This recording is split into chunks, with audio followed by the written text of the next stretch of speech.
Well, good morning and welcome to Frankly Speaking here on WYDC TV, Big Fox. I'm your host, Frank Acom, and we are broadcasting live from the Hesselson studio here on Market Street in Corning. Boy, do we have a lot to talk about. What are your thoughts about, I don't know if you could say it's a push necessarily to get Biden out, but major news outlets, major media outlets, major talking heads suggesting that Biden step aside for the good of the country after that debate performance.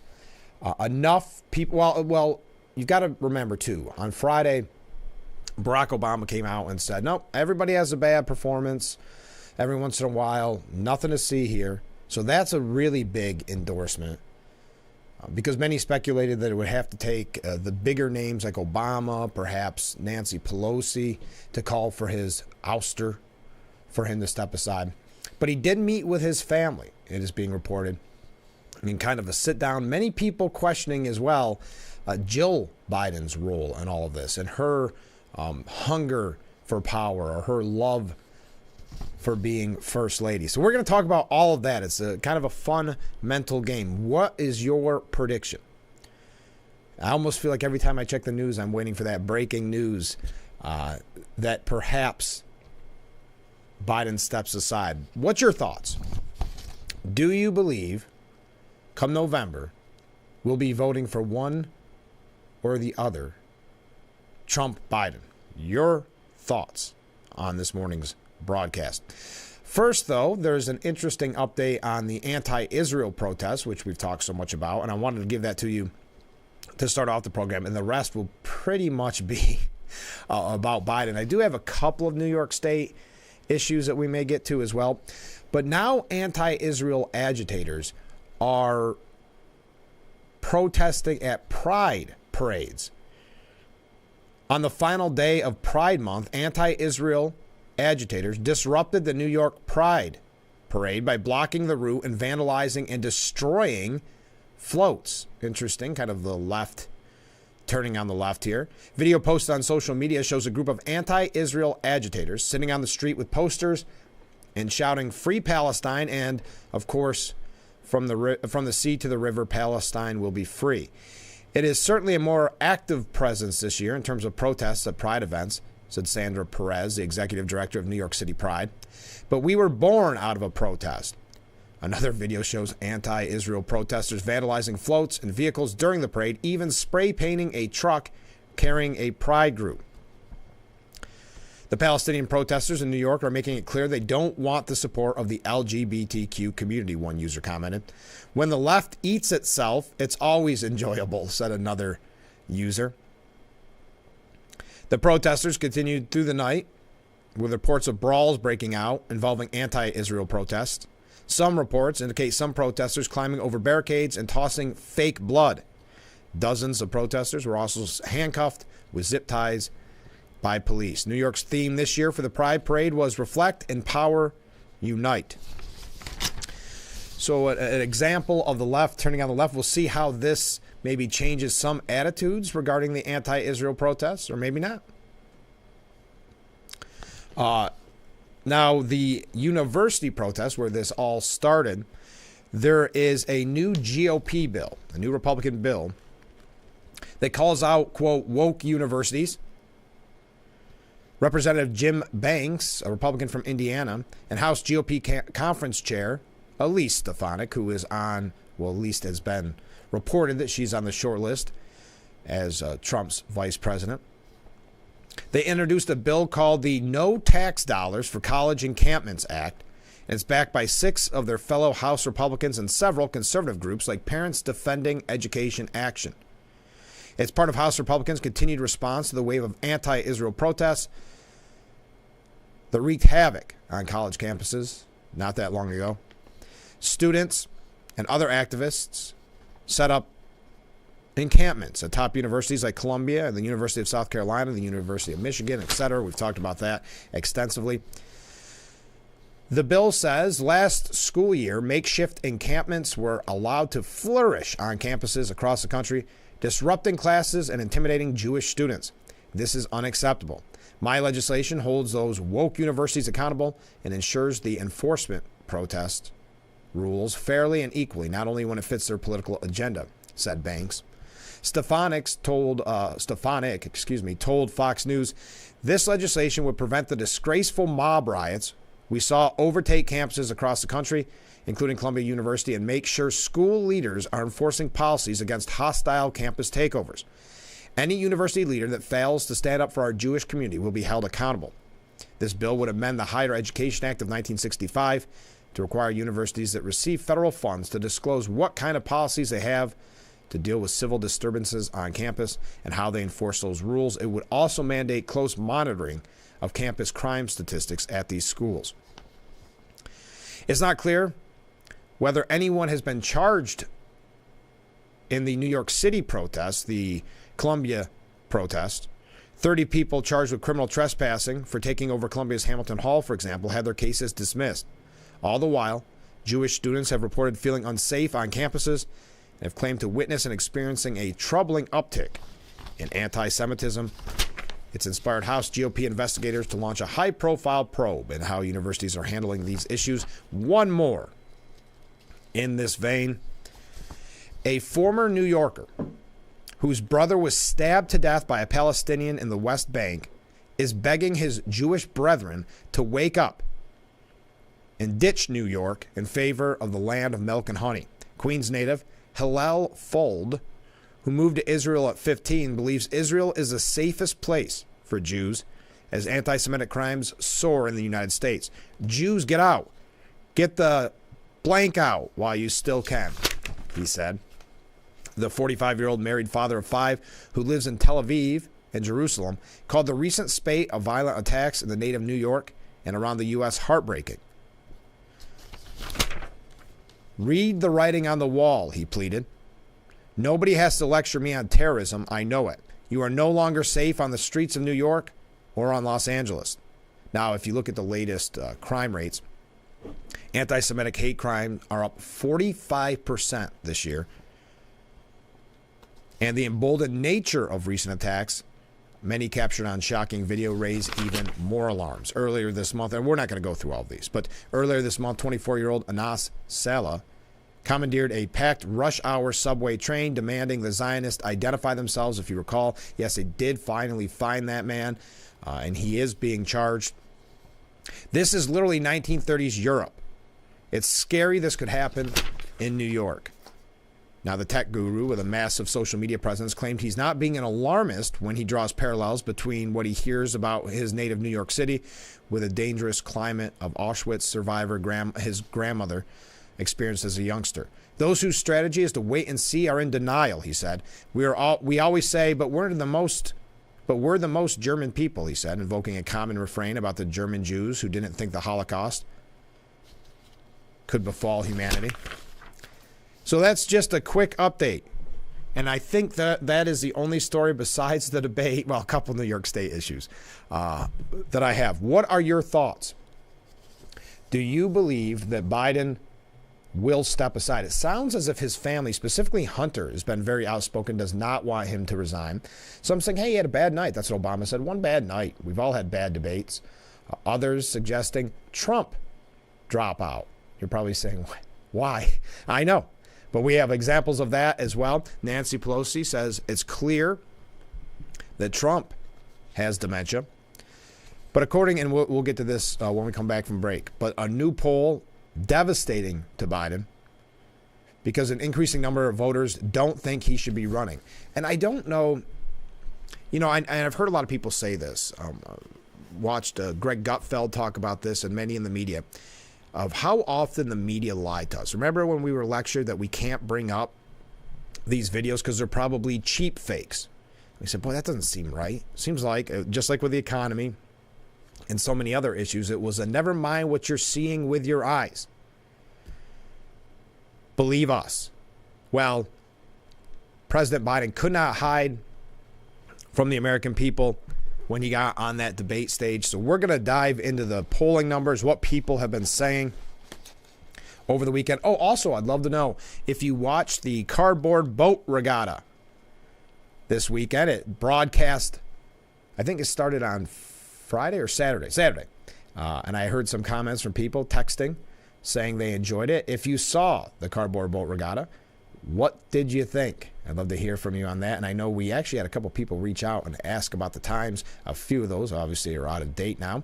But there you go. If you have missed the Cardboard Boat Regatta so far, mark those times down. Love to hear from you what you thought about it. All right.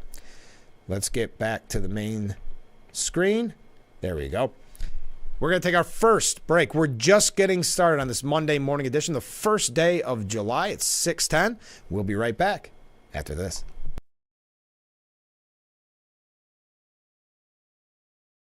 Isn't your wellness important? Don't you want more energy? Now's the best time to make every day better and relieve those achy muscles and pains than with the Hesselson's Hot Tub. Hesselson's has hot tubs in stock and available for immediate delivery with unbelievable savings. Hesselson's offers 0% interest-free financing for up to 5 full years. Hesselson's carries the only hot tub brand in the industry with the exclusive freshwater salt system that is eco-friendly and easy to use and only enhances your hot tubbing experience. Come in today and see why your next hot tub should be a Hesselson's hot tub. And remember, it's always fun to poke in the corners at Hesselson's. Attention, if you or a loved one regularly used hair relaxers or straighteners and were diagnosed with uterine, ovarian, or endometrial cancer, you may be entitled to significant compensation. I've used hair relaxers for years. I had no idea they could cause cancer. Chemical hair relaxers and straighteners have been linked to serious conditions, including several types of cancer. If you used hair relaxers and now have uterine, ovarian, or endometrial cancer, call now to see if you qualify. There's no fee unless we win your case. I'm Mary Unkert. I've lived here for 70 years, but I do fine right here in my house, and I want to be here as long as I can be. And I feel comfortable knowing that if something happened to me, someone would know because of the cameras that are installed in various spots in my home. That has been a wonderful gift to me to be able to have that security and that support from Full Circle America, and that's what it's all about. You can tear your old statements and bills, but thieves use this information to steal your identity. Don't be a victim. Get the ID Police, the new ink roller that encrypts all your old documents. So before you throw it out, just roll it on, and your information is gone, both on the front and through the back. Even if the paper is held up to the light, even your medical information is safe with the ID Police. So block it out before you throw it out. Order now and get your ID Police for as low as $9.99 and get free shipping too. This offer is not available on Amazon, so call or click now to get your ID Police for as low as $9.99 with free shipping. Order now. Call 1-800-898-1002. That's 1-800-898-1002 or visit getidpolice.com. So call 1-800-898-1002. Order now.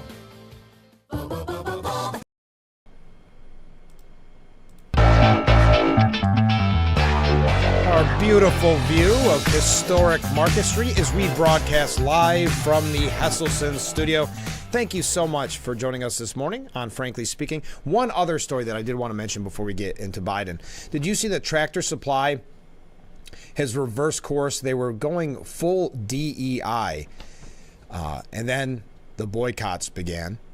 Tractor Supply, one of the country's largest retailers of farming equipment, animal feed and clothing, announced last week that it would abandon its inclusion initiatives after facing weeks of backlash on social media. The company's Hard 180 includes eradicating all jobs focused on diversity, equity, and inclusion, as well as ending Pride Festival sponsorships. Just something interesting. I know there's that saying in conservative outlets, go woke, go broke. I'm not sure if that's the scenario, just seeming as if they maybe did not know their market or thought that they could expand their market, and it backfired. But let's get to Biden. Increasing numbers of voters don't think Biden should be running after the debate with Trump, according to a new CBS News poll. Yes, CBS. It is interesting to see the media trying to control that. Now, we've seen this in the past, by the way, where CNN and others came out and kind of told the president, maybe you should step aside, maybe put somebody else in there. When he didn't, they moved on. They were good soldiers, and they supported him. Now it's getting more obvious that they want someone else in there. After the debate with former President Trump, an increased number of voters, including many Democrats, don't think Mr. Biden should be running for president at all. Nearly half his party doesn't think he should be the nominee. So Biden, does he have mental and cognitive health issues? Biden have mental and cognitive health to serve as president? I'm sorry, I worded that strange. Biden, but they worded it strange too. Biden have mental and cognitive health to serve as president? Does not have the mental and cognitive health to serve as president of the United States. 65% back in 2024. So already a high number. On June 9th, not back in 2024. This is 2024. On June 9th. Now, after the debate, 72% does not believe he has the cognitive and mental health to serve as president of the United States. The move came across the partisan board, but it includes a double-digit movement among Democrats and a movement among independents. Given that today nearly 3 in 4 voters also don't think Mr. Biden should be running for president in the first place, that's a higher percentage than in February when almost 2/3 said he should not run. Now, 49, just to give you both sides of this, 49% believe that Trump doesn't have the mental and cognitive health to serve as president, which is actually down, I think, down a little bit from the recent polls. Should Biden be running for president? The answer, 72% believe he should not, according to CBS. Most voters who say he shouldn't run say it's both about his campaigning and his effectiveness in office, along with his age. But Democrats' concern, when expressed, lean more towards the strategic. They're worried more about his ability to campaign than his decision-making as president. And that's one of the things we've been learning. Again, a lot of this is anonymous sources behind the scenes, so take it with a grain of salt. But suggesting that they've kind of kept him away from staff so that they would not see his mental decline. That he's only really good, I think they said, from 10 a.m. till 4 p.m.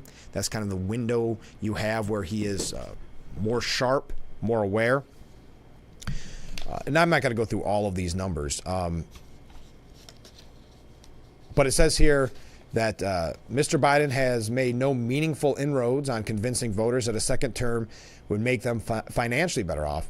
Trump still is seen as better on this measure, nor has Mr. Biden cast himself as better than Donald Trump at protecting democracy. So what now? After the debate, some Democrat officials reportedly said Joe Biden should step aside as a nominee and give another Democrat a chance to run for president. That idea finds some push from Democrats. Should Biden be the nominee? 55% said he should continue. 45% said he should step aside. Whew. Now, there's also, and the media has been trying to find ways to spin this because they are calling, many are calling for his ouster, but they realize that if he is the candidate, they don't want to go too far in with their criticism right now. So it's kind of an interesting place to be if you're in the media, who, of course, the media supports Biden, wants to see the Democrats win. This has concerned them that this would lead to a Trump presidency. Well, Politico's Jack Schaefer was whining about Thursday's debate rules. The rules that, and that's another thing that I think is being overlooked.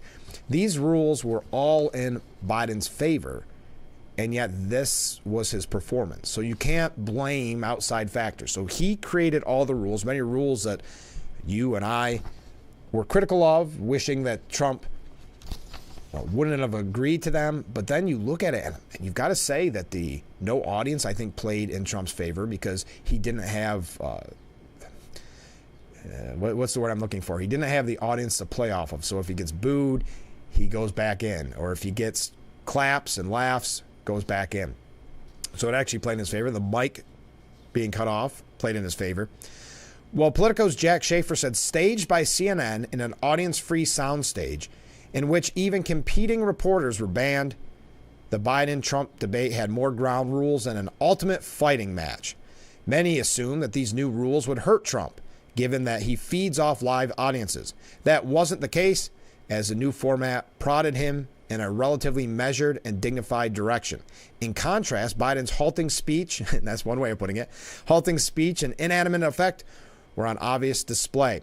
On screen, the men occupied conjoined video squares, which meant Biden's wrinkled, aged face was on display all evening. It wasn't about his wrinkled face, because obviously he had some Botox. I think that goes without saying. It was more of the open mouth looking off to the side as if there was an audience. While the Biden-Trump debate reset the form, returning it to its 1960s origin, it did nothing to help Biden. The enduring image of the night is a hollowed-eyed Biden struggling to keep up with a kinetic Trump. So there you go. Some complaints already. Not already, but complaints about the rules that were for Biden, created by Biden's team, actually helping, the audacity, actually helping the former president. Now, what they're suggesting, if you're a Biden supporter, I know we have some Biden supporters out there, I should say maybe Democrat Party supporters out there that watch. What the Biden campaign is asking you to do when someone complains about the debate, says Biden did not do well, you're supposed to call the people that criticize him a part of the bedwetting brigade. If you're like me, you're getting a lot of texts or calls from folks about the state of the race after Thursday reads the email. Maybe it was your panicked aunt, your MAGA uncle, or some self-important podcaster. It's a tough position to be in, so I thought it might be helpful to send you a few responses. So they're telling you what to say about the debate. They're telling you what to think about the debate, and this should come as no surprise. This is kind of typical from the Biden campaign. This was a game-changing debate in the sense that right now, as we speak, there's a deep, a wide, and a very aggressive panic in the Democratic Party. It started minutes into the debate, and it continues right now, said CNN's John King. It involves party strategists. It involves elected officials. It involves fundraisers. And they're having conversations about the president's performance, which they think was dismal, which they think hurt other people down the party ticket. And they're having conversations about what they should do right now. While the campaign email, this is Biden's campaign email, acknowledges that point, that the debate started rough, it argued that the real takeaway was that voters saw what a threat Donald Trump is to the country. We're going to talk about that in a little bit. Some media outlets calling for Trump to step down. Nancy Pelosi suggesting that Trump has dementia. But I'll continue with this campaign email from the Biden campaign. The email encourages supporters to forcefully push back against those calling on the president to drop out of the race, accusing such critics of being part of the bedwetting brigade. This is the best possible way for Donald Trump to win and us to lose, the email argues. Joe Biden is going to be the Democratic nominee, period. End of story. Voters voted. He won overwhelmingly. The email goes on to argue that Biden dropping out would lead to weeks of chaos, which would include internal food fighting and a bunch of candidates who limp into a brutal floor fight at the convention, all while Donald Trump has time to speak to American voters uncontested. All of what would be in service of a nominee who would go into a general election in the weakest possible position with $0 in their bank account. You want a highway to losing? It's that. And that is a good point. You've got someone that, I mean, obviously, right away, they would receive quite a bit of fundraising, which actually Biden received a lot of money after the debate, surprisingly enough. But those that are complaining or questioning Biden's health or if he should go on are just a part of the bedwetting campaign, or brigade, I should say. Are you part of the bedwetting brigade? We've got to take a short break. But what are your thoughts? Because I would love to hear your predictions. Do you think come November, when the smoke clears, on November 5th, we will be voting for either Trump or for Biden or for RFK Jr., for that matter? Do you believe that Biden will still be on the ticket?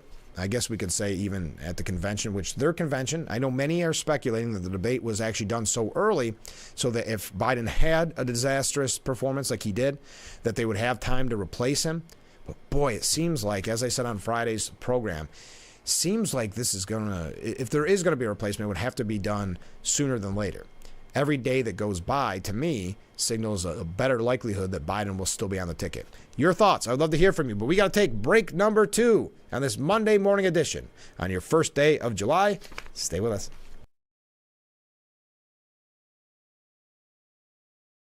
It's time to stock up on your your favorite New York wines at GCP Discount Liquors and Wines in Horseheads. GCP Discount Liquors and Wines has the largest selection of Finger Lakes wines in the Southern Tier, all under one roof. Whether you're looking for Lakewood, Wagner, Wise, or Haslett 1852 Vineyards, GCP Discount Liquors and Wines is your convenient one-stop shop for these great wineries and more, all at the area's lowest prices. Shop GCP Discount Liquors and Wines in Horseheads, the best in service, selection, and price. Was your premature baby fed a cow's milk baby formula such as Similac or Enfamil? If so, your child may be entitled to significant financial compensation. Evidence shows that cow's milk formulas increase the risk of NEC in premature babies, causing severe harm and even death. If your child was born premature and suffers from NEC, intestinal perforations, sepsis, cerebral palsy, or died as a result, you may have the right to sue for significant financial compensation. Call now for a free case review. Your is always in danger. Criminals can hack your information without you even knowing. Introducing Slim Mint, an ultra-thin RFID blocking wallet that keeps your cards and cash protected. Slim Mint uses the latest RFID blocking technology to prevent thieves from stealing your info. It's ergonomically designed to optimize space and keep your belongings organized. With the auto-locking Slim Mint, your cards and money stay securely in place. It has a built-in cash clip and a flexible outer band to fit your additional cards and cash. Call or click now and get Slim Mint for just $29.99. Order in the next 5 minutes and you'll get an instant $10 discount. So it's only $19.99. But wait, due to rising costs, this may be your last chance to get Slim Mint at this low price. There's a strict limit of 3 Slim Mint wallets while supplies last. Don't wait, order now. Call 1-800-654-6604.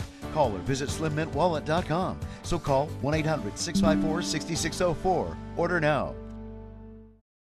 Shell Missy face off in Why can't we watch DuckTales? Because we don't learn anything. Book Smarts versus Street Smarts. Is it working? Are you feeling motivated? Very. It's the battle of twins. Life is so confusing. I always hoped it would be easier for me when I grew up. It's gonna be all right. You were faking. Bazinga. Young Sheldon. Weeknights at 6:30 on Big.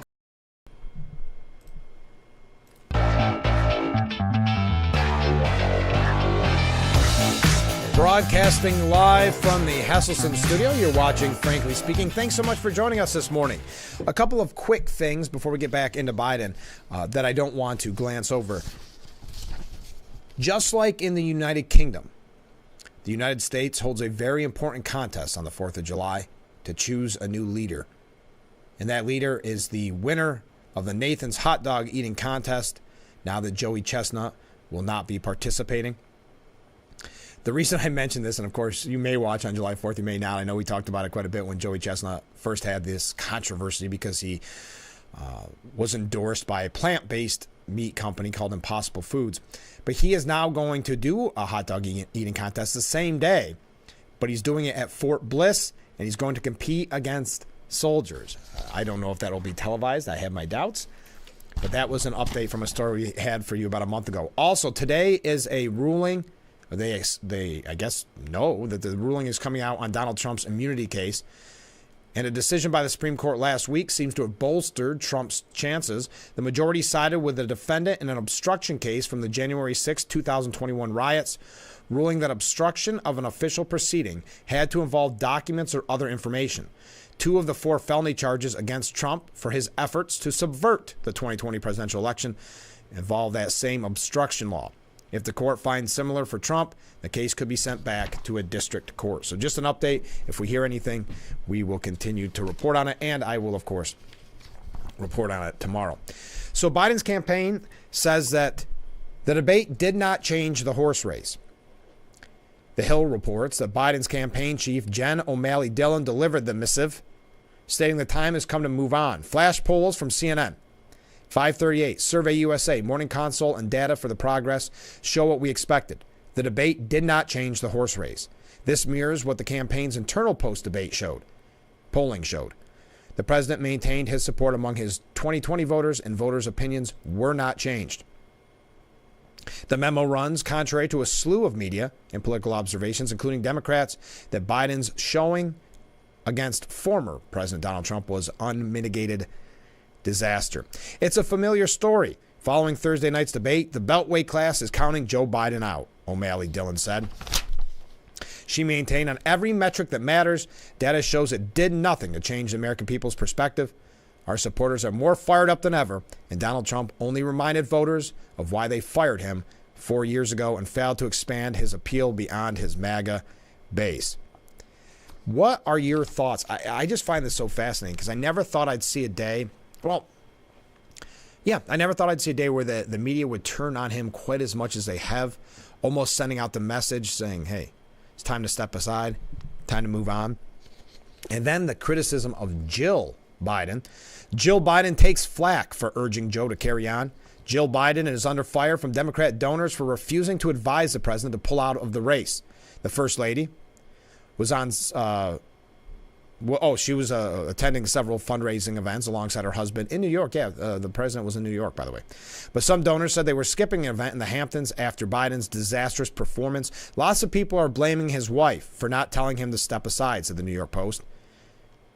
On Friday, she was mocked for saying he did extremely well at the debate and, quote, answered all the questions at a rally afterwards. That was very uncomfortable, wasn't it? Like talking almost to a child. You did really well, Joe. You answered all the questions. In private, the school teacher believes that Mr. Biden's debate performance, in which he stumbled over words and repeatedly lost his train of thought, was just a bad night, according to reporting by the New York Times. Several Silicon Valley mega donors were trying to reach the First Lady in an attempt to persuade her to convince Mr. Biden to end his campaign in favor of a younger candidate. Mr. Biden did admit that he does not walk smoothly or he isn't as good at debating as he used to be, but insisted he was still the best candidate to defeat Trump. His aides have since repeated that line. Yes, that's the talking point that you're starting to hear in the media and from the talking heads, that he's the only one that can beat Trump. Now, if you recall, he admitted, was it last year or was it earlier this year, admitted that there are other candidates, Democrat candidates, that could beat Trump. That's when many people started to call for him to step aside, saying, if you think there's other younger people, more able people that can also beat Trump, why are you staying in? There are Democrat leaders better equipped to present clear, compelling, and energetic alternatives to a second Trump presidency, according to an editorial at the New York Times. Yes, the New York Times, who said they will do anything to stop Trump. They were calling for Biden to step down. And in further embarrassment for the president, aides told the Axios News website that he is often too tired to work past 4 p.m. and struggles to rise before 10 a.m. in the morning. We're going to talk a little bit more in depth about that. I've got that Axios article. This is no longer about Joe Biden's family or his emotions, one advisor told Axios. This is about our country. It's an utter blanking disaster that has to be addressed. Other longtime Democrat strategists lamented that none of Mr. Biden's most important aides, such as Anita Dunn or Ron Klain, were peers of the president who could deliver the unwelcome message that he should quit. Mr. Biden could be replaced by his vice president, Kamala Harris, though there are concerns she would prove even less popular than he is. Other options include Gavin Newsom, of course, though he remains vocally supportive. Yes, he even said, I'll always have Joe Biden's back. Experts say it would be virtually impossible for the Democrats to oust Mr. Biden at this late stage of the campaign, and in reality, the decision lies solely with the president. Quote, they're, meaning Biden's team, is saying, we just had one bad night. What they're missing, a vital point they're missing, is it's not just one bad night. There's no fixing this, said one Democrat donor. It's not impossible. I mean, obviously, the decision is up to Biden. Everybody knows that. He's the only one that can say, I'm not running for president. So if he does that, you're going to have someone come in that doesn't have the fundraising. He doesn't have the ground game yet. It's a tough road to hoe, but boy, it's looking more likely, doesn't it? But again, Jill Biden receiving a lot of the criticism. I see we have some comments coming in. We'll get to those in just a moment. But in the aftermath of the debate, Dr. Jill's delusional self-belief that she can save the day. That's by Miranda Devine. We're going to talk about that when we come back. So stay with us. This is Frankly Speaking here on WYDC TV. Big Fox will be right back.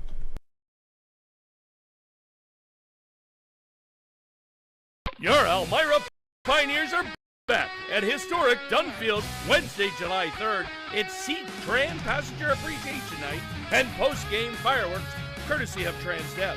Friday, July 5th, it's free t-shirt giveaway courtesy of Hilliard and Big Fox. Saturday, July 6th, It's Value Centers Night. Get your tickets early. Call 734-2690. Fireworks, fireworks, fireworks, fireworks. Race car drivers change lanes very fast, but with no outside mirrors. How come they don't crash? Introducing Angel View, the new wide-angle mirror that reduces blind spots. And now may be your last chance to get one before they're gone. Angel View simply snaps over your car's rear view mirror, giving you a 160-degree view behind you. Look, ordinary rear view mirrors are small and flat, but Angel View has a huge mirror with curved glass. This convex shape allows you to see both blind spots with one glance. Here's what you see with that ordinary rear view mirror, and here's what you see with Angel View. Look, over 800,000 blind spot accidents occur each year. You think you're clear to change lanes, but you're not. And that's why they call it a blind spot. But Angel View's crystal clear mirror gives you perfect panoramic vision without that awful fisheye effect like other little mirrors. And with our Pro Edition special coating, it's anti-glare at night. Angel View installs in seconds to virtually any car or SUV. And the spring-loaded rubber feet automatically adjust to hold on tight. From a senior driver to a first-time teen, and everyone in between. With Angel View, you see them. Without it, you won't. Get your Angel View now for just $19.99 through this special offer. But wait, there's breaking news. Angel View may be discontinued. Due to rising costs and supply chain shortages, Angel View is stopping manufacturing effective immediately. There is a strict limit of 3 Angel Views per order while supplies last. Once the current inventory is gone, it's gone forever. Order now. Call 1-800-897-0593. That's 1-800-897-0593 or visit getangelview.com. So call 1-800-897-0593. Order now.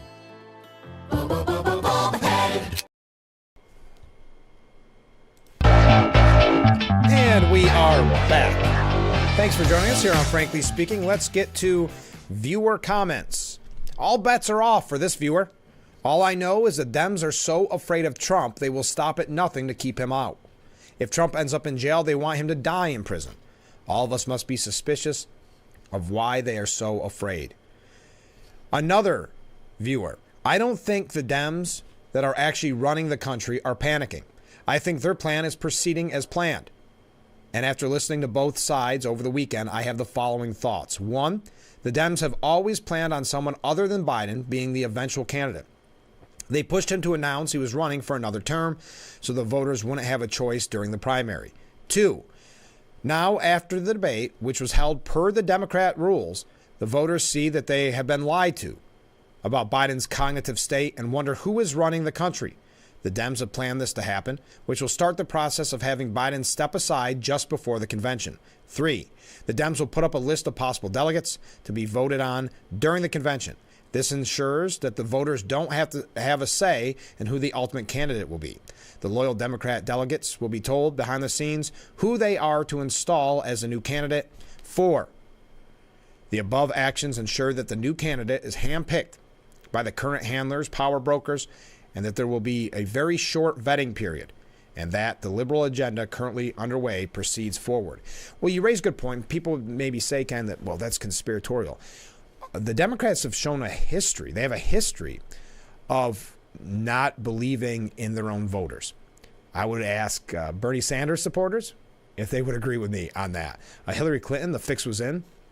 Bernie had no shot in getting that primary. So yes, they are getting that win, in the primary. So yes, I think they have a history proving that they don't believe or trust in their own voters. That they want to have the power brokers. They want to have the kingmakers decide at the end of the day who would be the candidate if this were to unfold and Biden were not the candidate. Let's play a fun little game. Let's pretend that Biden does step aside. We don't know if he will. It's totally up to him. We know Jill and Hunter specifically are pushing him to continue on. But let's say he doesn't. Let's say he steps aside. Who do you think they would replace him with? Who do you think that they want? Now, there could be that brokered convention, something I've never seen. I think the last one they said was a convention like this was quite a few decades ago. What would it look like? Would it be a mess? Would they already have someone like Ken is suggesting handpicked? Who do you think that person would be? Obviously, people throw around Gavin Newsom, but Gavin Newsom doesn't have a great record in California. But maybe it's some outlier, like so many people have talked about, with a Michelle Obama, someone like that. So who do you think? But I go back to this criticism of Jill. And Miranda Devine said, under the thrall of her Rasputin-like advisor, Rasputin-like advisor, Anthony Bernal, the First Lady is acting as if she is the candidate at the expense of her husband and the country. She is the keeper of Biden delusions. Joe, you did such a great job. Remember that awkward line she shrieked at that after party for the debate? You answered every question. She sounded like a teacher. She is a teacher, a nursery school teacher who hates kids. The whole world knew he did a terrible job. Even Joe knew. But that's the problem with habitual lying. It swallows you in delusion eventually. You could see the emergence of Jill's rival court in recent months as Joe faded and she embarked on a round of solo campaigning. Bernal, this advisor, who they call her work husband, was by her side when she was at the Hunter gun trial. You could see how she depends on Bernal by the knowing glances they exchange when Joe is going off the rails, as he did at the Waffle House, where they dragged him after the debate.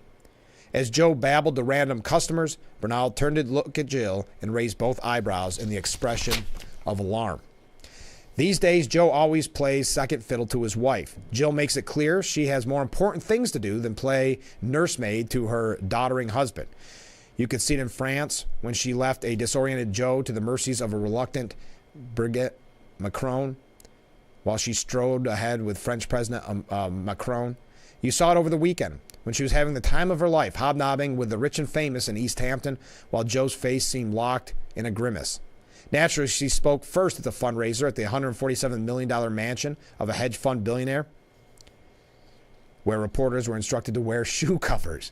The problem is that the reality of Dr. Jill doesn't measure up to her delusions of grandeur. She will never be the candidate, no matter how many upbeat polls Bernal shows her about her popularity with suburban women. She's not helping her husband or the country. She increasingly is being blamed for Joe's decision to run for re-election and refusal to step aside, as stories start filtering out about the iron control she and Bernal keep over Joe, not even allowing White House resident staff near him. And we're going to talk about that in a little bit. Axios reported that over the weekend. If you're just joining us, this is Miranda Devine. They were so delusional they thought they could keep his cognitive decline a secret. But you have to ask why Jill and the rest of this group of family and aides who know Joe best chose a 9 p.m. debate time and left him on stage without notes. They knew he couldn't sustain 90 minutes on what's left of his wits. Minutes into the debate, his campaign issued the excuse that he was suffering from a cold. When that excuse fell flat, and it was actually laughable, the new talking point was that Joe is able to do the job of president between 10 a.m. and 4 p.m. each day, but outside that time range or while traveling abroad, Biden is more likely to have verbal miscues and become fatigued. Well, now they tell us, yeah, they lied. Think of how much they lied to us. And we knew, I mean, you and I knew, we knew what the reporting that they refused to report on, the outlets that we focused on that showed how bad Biden was doing. So we knew this the whole time. But how many talking heads, how many of these politically brilliant people that were on the Sunday shows kept telling us, never mind what you think you're seeing. Joe Biden's great. He's sharper than ever. He's the only one that can beat Trump. So yes, it's another prime example of the media and those Washington elites lying to us straight to our face with no type of awkwardness, have no problem lying directly to you. But the same people who have lied to us for 4 years that Joe is sharp and on his game 24/7 and is in fact a super ager, as University of Illinois longevity researcher S.J. Olansky claimed, now admits he exhibits signs of sundowning, a common symptom of dementia. 2 weeks ago, they dismissed as cheap fake videos showing Joe acting disoriented and lost at the G7 in Italy, and when he was led off stage by Barack Obama. But instead of being chagrined when their lies were exposed to the world, they were busy weaving new lies. Now they claim Joe crashed and burned on the debate because Donald Trump is a liar and Biden is just too darn honest. They're trying to portray Joe, a pathological liar, as a truth teller. Sure, Trump exaggerates, we know that. His crowds are the biggest. His economy was the best. It's braggadocio. But that's what we know from Trump. But the media, that's how they can continue to tell you he lies. What was the headline over and over again? Biden slips, but Trump lies. Well, it's because they take every exaggeration that Trump says as him trying to present it as a fact. They've been doing this from the beginning. But as Scott Adams, the author and cartoonist, says, Trump's hyperbole is directionally accurate and benign. Biden's lies, fine people hoax, J6 insurrection hoax, stealing your democracy dictated for a day, are dangerous. Joe and his boosters pretend that he is decent, while Trump is morally deranged. Yet Trump has 5 well-adjusted adult children who adore him, while Biden's 2 adult children are drug addicts, and Hunter got his widowed sister-in-law hooked on crack when he had an affair with her. No happy family has to stage constant public displays of affection. No honest Joe is involved in habitual lies, plagiarism, and corruption. No modest Joe, the poorest man in Congress, lives in a DuPont mansion with a ballroom or a custom-built mansion on a lake in Greenville, Delaware, or pays cash for a beach house. Everything Joe has ever told you about himself for 50 years is a lie.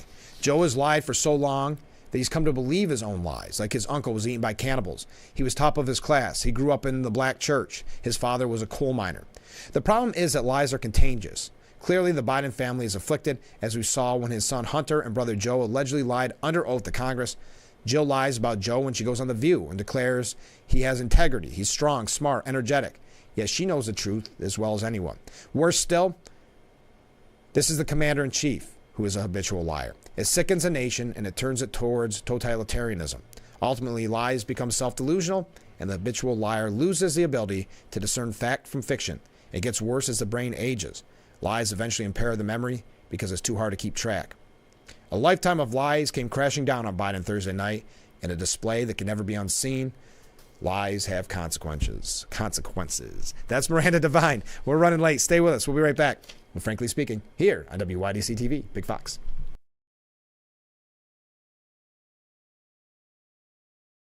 Isn't your wellness important?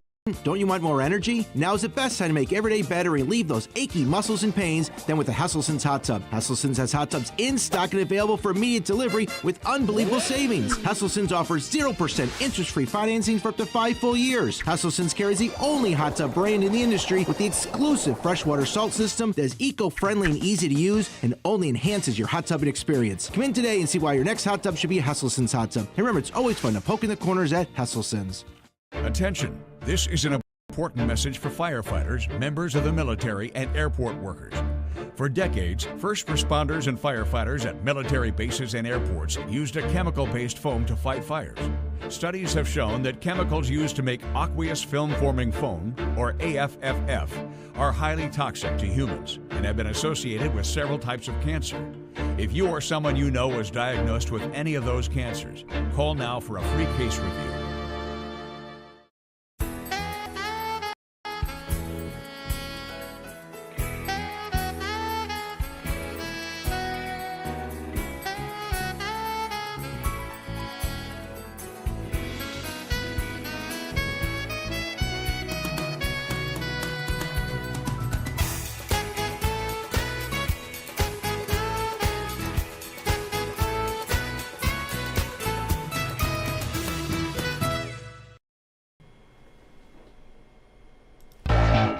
And we are back with Frankly Speaking here on WYDC TV. Big Fox, thank you so much for joining us on this Monday morning edition of Frankly Speaking. I am your host, Frank Acom. From a viewer, I have asked the question, who do you think, if Biden were to step aside, who do you think would take over the job of campaigning for president?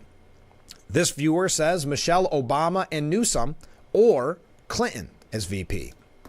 So you got Michelle Obama running for president, and then Newsom or Hillary Clinton as VP. Interesting. Thank you for that. Now, you got to feel bad for Harris. Never mentioned Kamala Harris. But according to this piece by Politico, Kamala Harris's post-debate dilemma.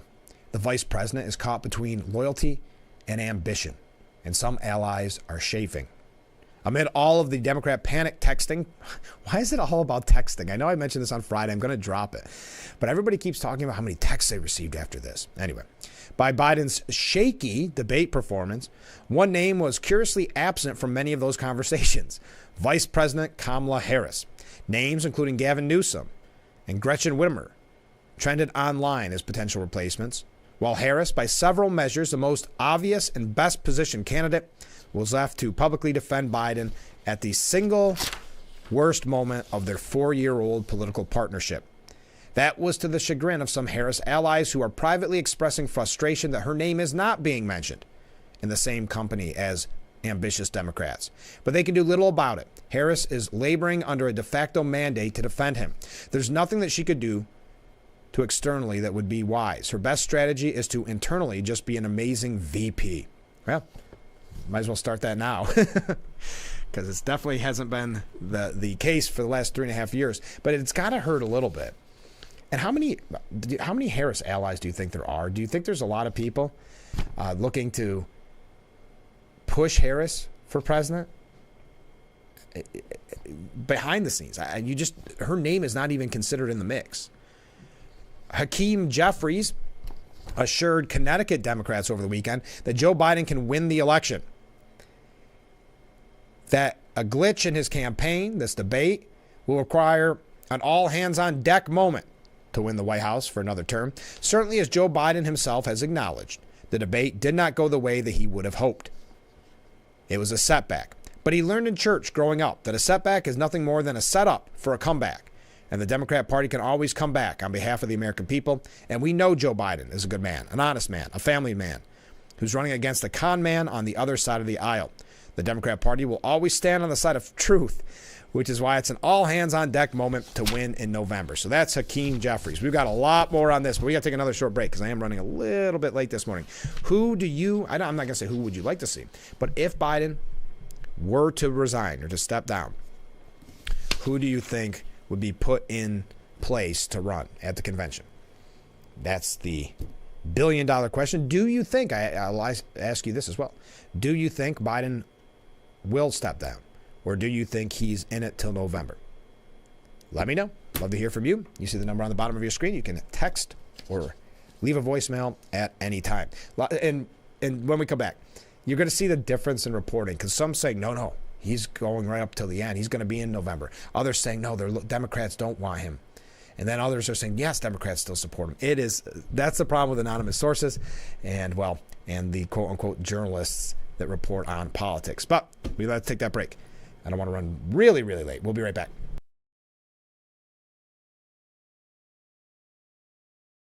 Experience the action, splashing, and excitement of the annual Watkins Glen Cardboard Boat Regatta from the comfort of your home this summer. Enjoy this local tradition and fun family event airing on Big Fox and My TV on the following dates and times.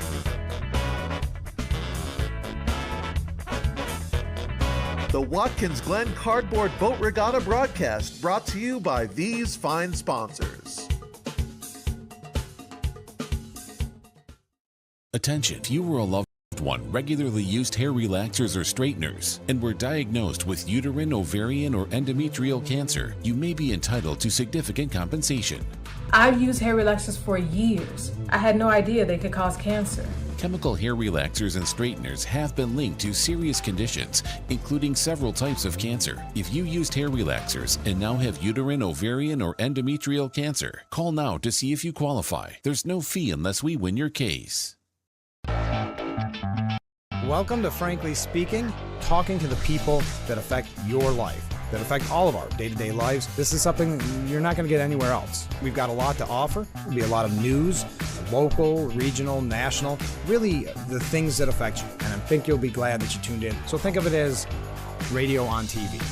Frankly Speaking, live, 2 hours long, starting at 6 a.m. on WYDC TV Big Fox. This is History Making. And we are back. Boy, first hour, almost in the books already. It's hard to believe. We're just getting started. I feel like we haven't covered as much as we should for 1 hour down. Democrats are supposedly creating a path for Joe Biden to make a dignified exit. One Democrat official said the U.S. president could not be dragged off stage and needed relatives and trusted advisors to convince him to walk off on his own term.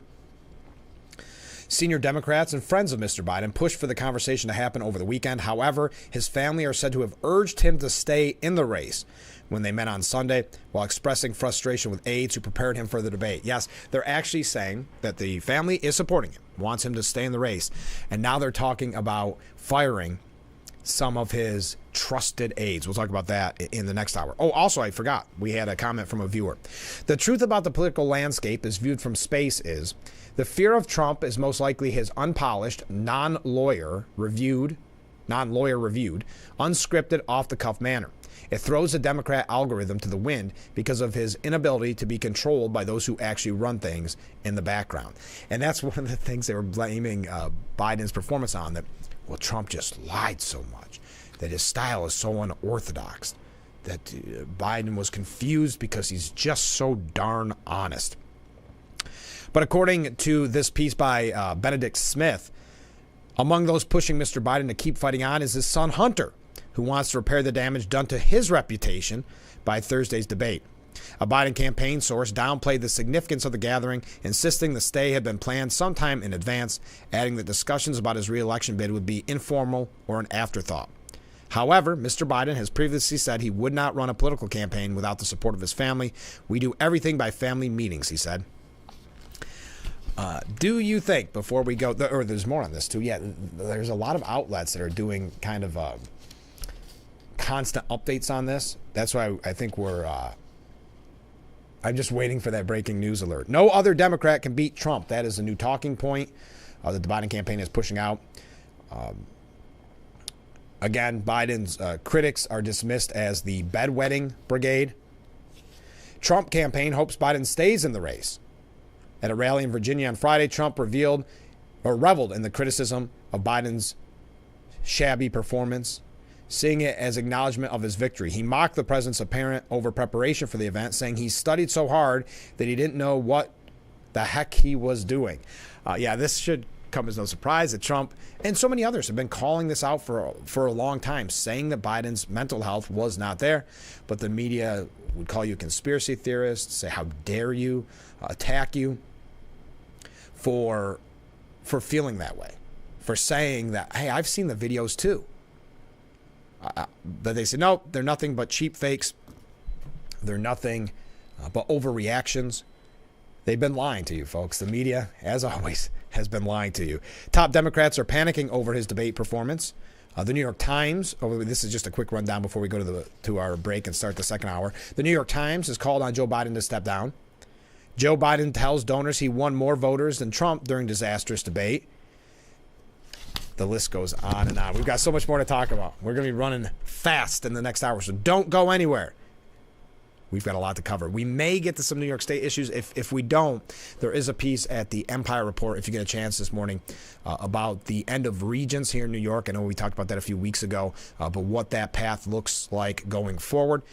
We probably won't have time to get to it this morning. So if that's something that interests you about the Regents, you can find that at Empire Report this morning. Wow, where did the first hour go? As always, you can reach out to me. You see that number on the bottom of your screen. Please feel free to weigh in. Do you think Biden will be on the ballot in November? If not, who do you think he'll be replaced by? Kamala Harris's people upset that her name is never mentioned, but who do you think will be his replacement if he does step aside? And do you think he'll step aside? I'd love to hear from you. So stay with us. This is Frankly Speaking here on WYDC TV. Big Fox, 1 hour left together. Stay with us.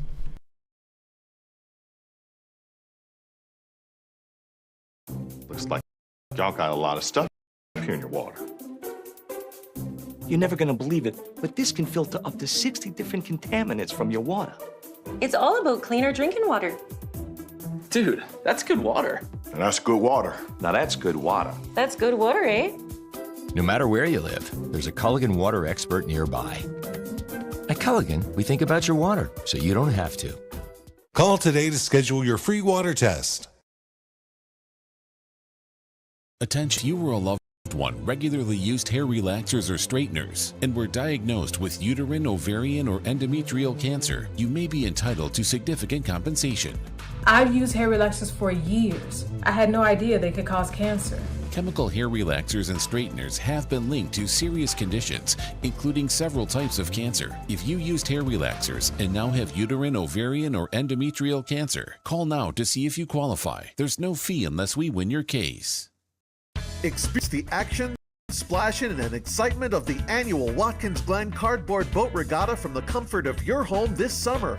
Enjoy this local tradition and fun family event airing on Big Fox and My TV on the following dates and times.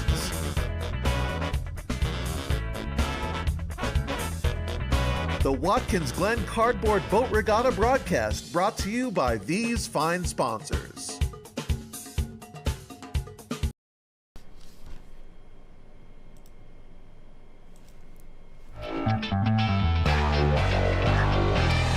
Hour number 2 of Frankly Speaking. Thank you so much for joining us. I'm your host, Frank Hakem. We are broadcasting live from the Hesselson studio here on Market Street in Corning. We had so much to talk about that there is not a Steuben Senior Services Fund section of our program this morning, meaning an interview. But thank you, as always, to Steuben Senior Services Fund. We've been talking about the debate performance that rocked the world, as they say. Now, Democrats, according to CNN, fear the replacement scenarios as much as they fear keeping Biden. But here we go again. I'm going to stop bringing this up. But, quote, but between staring into phones that started buzzing about 3 minutes into the debate and haven't stopped since, several of Joe Biden's leading possible Democrat replacements and top aides have started to think what is an unprecedented last-minute fight into the August convention and what it might look like.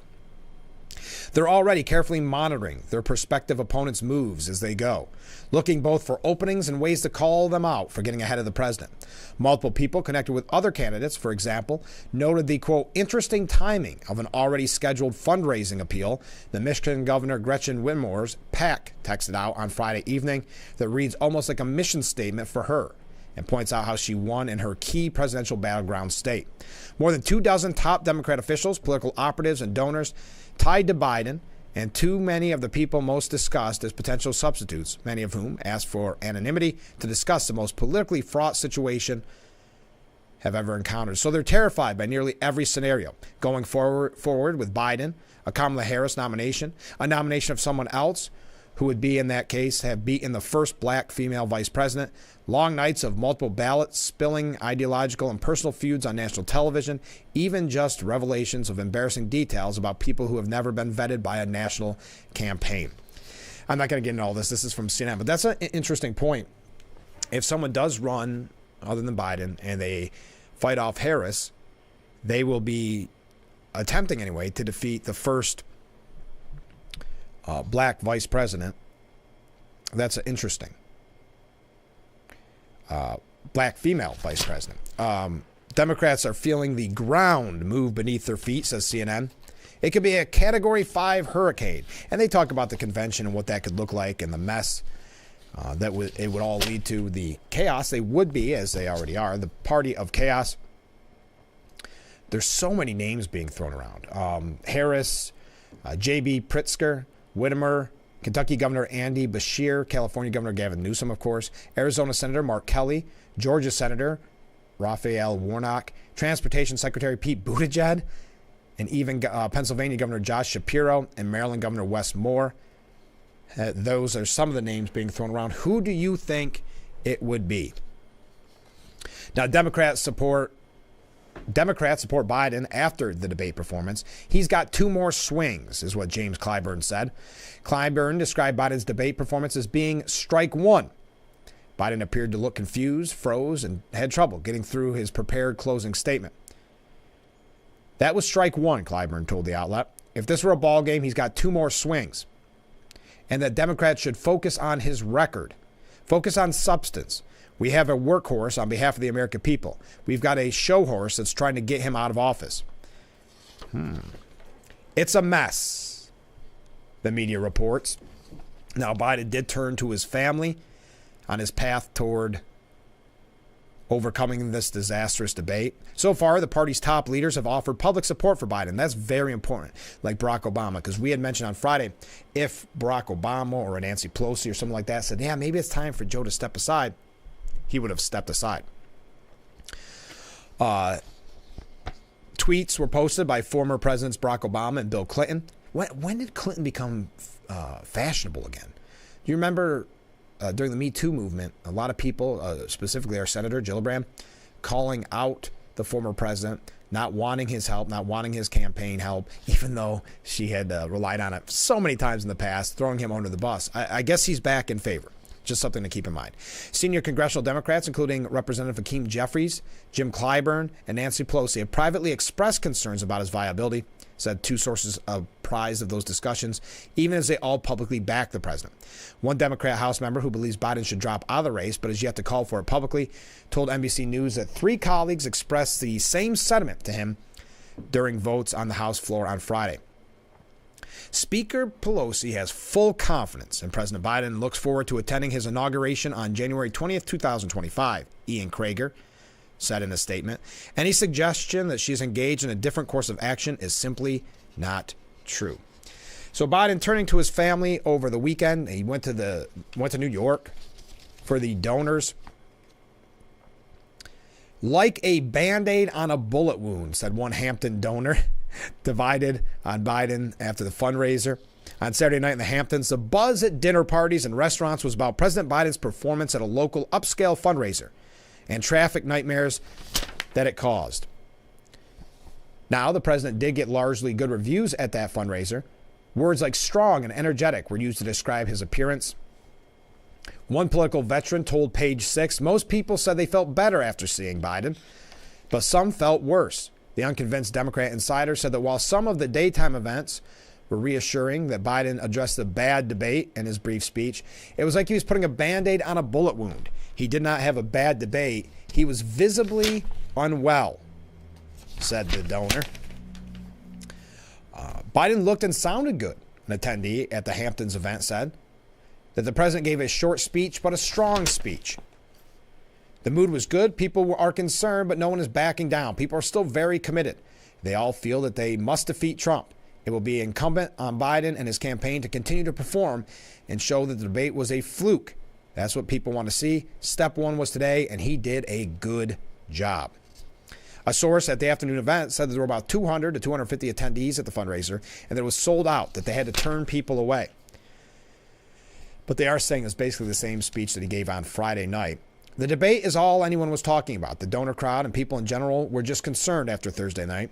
They didn't know what to expect, and Biden came out looking tan and nothing like the man we saw on Thursday. Yeah, a lot of people criticizing Biden's makeup, his hair and makeup person.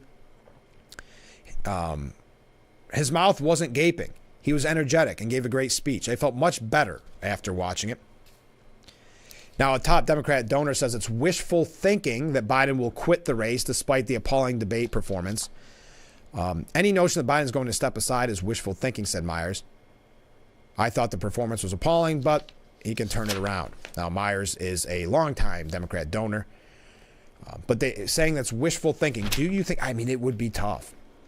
You would look like the party of chaos. You'd have someone coming in that hasn't been vetted. You'd have somebody coming in that does not have the fundraising yet, though that would change relatively quickly, but does not have the campaign apparatus up and running. I don't know. It's interesting. Myers stressed there is no mechanism in the Democrat Party's internal rules to topple Biden. The plan B is Kamala, he said, which would be the most obvious, even though no one's really reporting on that. But it would be tough for Whitmer or Newsom to run against the first black female vice president.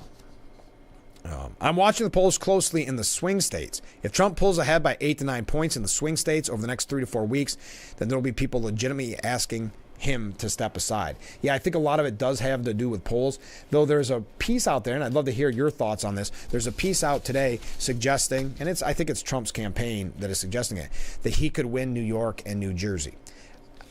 I have my doubts on that. You know, I'm very pessimistic when it comes to getting my hopes up here in New York, but I'd love to hear your thoughts. I see so many comments coming in. We're going to take a break here in just a moment. But Biden's family has encouraged him to stay in the race.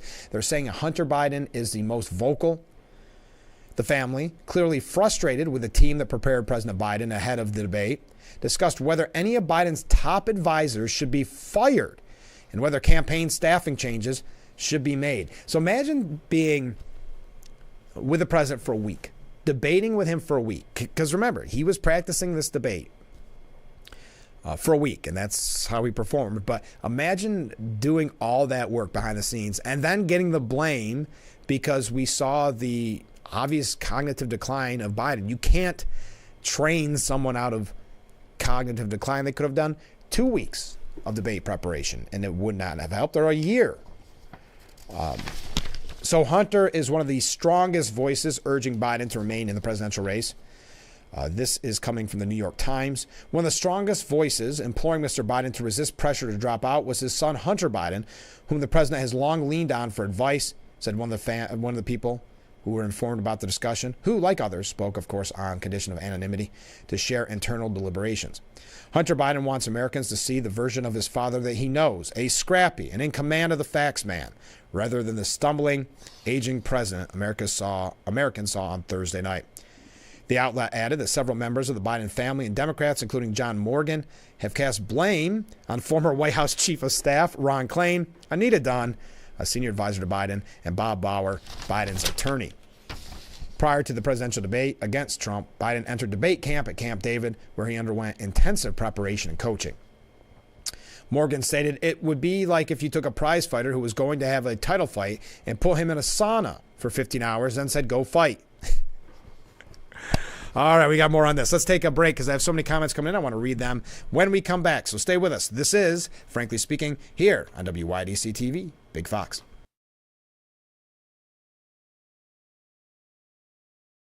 Tending the land you love is a lot easier when you share the heavy lifting. Team up with Polaris Ranger, your hardworking partner for backyards, the backwoods, farms, and ranches.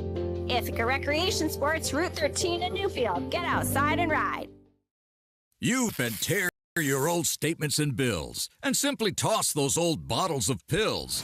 But thieves use this information to steal your identity. Don't be a victim. Get the ID Police, the new ink roller that encrypts all your old documents. So before you throw it out, just roll it on and your information is gone. Look, an identity thief can use simple information to get access to your credit card. Then you're responsible for the bills. But ID Police permanently prints a unique encryption graphic that makes it impossible to read through, both on the front and through the back, even if the paper is held up to the light. And it works on all forms of paper, matte or glossy. Paper shredders are slow and always jam, but roll with ID Police and you're in control. Watch again. Here's a bank statement with your name and account number. Now, one easy roll and all your personal information is blocked. Name and address? Blocked. Credit card number? Blocked. Phone, electricity, and gas bill? Now they're all safe to toss in the trash. So relax. Even your medical information is safe with the ID Police. And those applications or pre-approved checks make you vulnerable too. So block it out before you throw it out. And thwart any thief with the ID Police. Order now and get your ID Police for as low as $9.99 and get free shipping too. That's right, free shipping. This offer is not available on Amazon, but it is available online or on the phone. So call or click now to get your ID Police for as low as $9.99 with free shipping. Take control with ID Police on patrol. Order now. Call 1-800-731-2964. That's 1-800-731-2964 or visit getidpolice.com. So call 1-800-731-2964 now.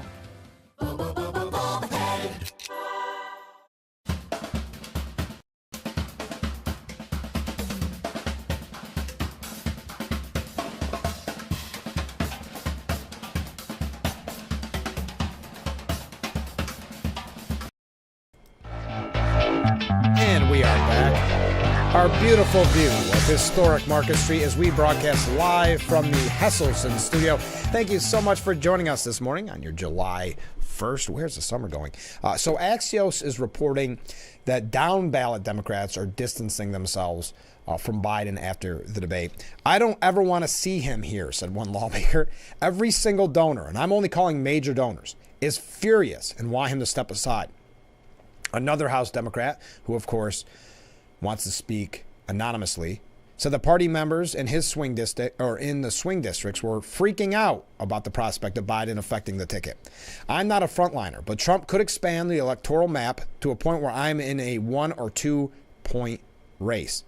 Distancing from an unpopular president is a well-worn strategy in congressional races, but Biden's unique political vulnerabilities as the oldest president in history have given the dynamic a new dimension, says Axios. While congressional Democrats have generally pulled ahead of Biden this cycle, fears are mounting that his unpopularity will be an inescapable drag on their races. But listen to this. I mean, I know he had a bad performance, but people still supporting him. $27 million he raised after the debate. Joe Biden's reelection campaign raised $27 million just after his disastrous debate performance. A Biden campaign spokesperson shared the announcement with CNBC on Saturday, and the outlet noted that in May, the campaign, the Democratic National Convention, Biden's PACs and committees raised $85 million. However, Trump raised so much money in May that he knocked out Biden's long-standing cash advantage. Campaign finance filings with the Federal Election Commission said. The filing said the former president's campaign and the Republican National Committee raised $141 million in May, with a major surge hitting at the close of May, just after Trump was convicted on falsifying business records. The CNBC article said the post-debate campaign push is also trying to reassure donors that Biden can still deliver a Democrat win come November, despite his fumbling performance at Thursday night's debate against Trump. Okay, let's get to some of the comments. I'm sorry, I didn't mean to jump right into that. We have so many comments from viewers. The unfortunate reality is that most world governments have been controlled for decades primarily by big donors instead of we the people. I really liked it when Trump said he would rather be enjoying his good fortune instead of running, but was compelled to serve his country. Yes, I thought that was a good line as well. Here's another comment from a different viewer. The person replacing Biden with such short notice has to be 1, known by everyone, 2, loved by all Democrats and the legacy media, 3, has an understanding of how politics works, 4, controllable by the handlers, 5, a decent orator, 6, younger than Biden, 7, checks off some woke boxes, 8, hasn't been campaigning for the position, and 9, hard to demonize by Trump. Who fits all those boxes, Frank? Well, I think the obvious choice there would be Michelle Obama. That's a name that's being thrown around a lot. Now, she has said she does not want to be in politics, but that could all change after the debate performance on Thursday. Who do you think? What name would you throw around as a potential? And I do believe they have to have name recognition. That's why the Whitmer and Gavin Newsom, yeah, I mean, they've got name recognition, but it's not a star-studded name recognition. So you could also see someone like a Hollywood celebrity with those positions outlined, Ken. Because as we had mentioned, we talked about it with the former Congressman Joe Semplinsky. And this was to Trump's advantage as well. Keep this in mind. If you don't have a record to run on, you know, when Trump ran in 2016, you couldn't say, well, he supported this bill or he didn't support. There's no record to run on. He wasn't in politics. The same could be said about Michelle Obama or some type of Hollywood celebrity. That is a positive. That's not a negative when you have no record to run on. Coming up next from a different viewer, the Democrats don't seem to be good at forward thinking. To choose a vice president that's unelectable when they needed her, only to get the African-American votes, and to let RBG, Ruth Bader Ginsburg, stay in power longer than her expiration date. Rush Limbaugh was right. The Democrats always overplay their hand. Nice mention of Rush there. Next comment. I think the American citizen deserves to know who is running the government, as it's very obvious Biden isn't. The shadow government must be exposed. I think that's a very good point. I think that's what upset a lot of people, even people that lean on the Democrats, voting Democrat, that it upset them that, yes, we've been lied to by the media for so long, lied to by his people. That's bad enough. But that this is the person running the country. And many people have said it on both sides, that imagine what China thinks. I mean, I know China and Russia have been laughing about it, tweeting out such things as, I found it very entertaining, those type of comments. So what is China, Russia, Iran, our enemies, what do they see? Of course, they see a weakness. They already saw it with the withdrawal from Afghanistan and so many other positions this administration has taken. But now they see the mental weakness that has been exposed after the debate. So yes, I think a lot of people are demanding who is actually running the government, who is behind the scenes controlling Biden. Next comment. With Democrats' positive reaction to Biden, it's clear to see that there is a serious mental health problem within that party. Thank you very much. Now, top aides have shielded Biden from his own staff, but unfortunately for Biden, he could not hide from the American people. Isn't it interesting? Because I do think there's maybe a point there where people said that the debate was so early that it gives the Democrat Party an opportunity that if Biden had a disastrous performance, as he did, to replace him. It doesn't give him a lot of time, but it does give them time to replace him. There may be something to that. Because why would they have accepted this? Why were the people practicing the debate with him not say, hey, let's cancel this? You can come up with an excuse.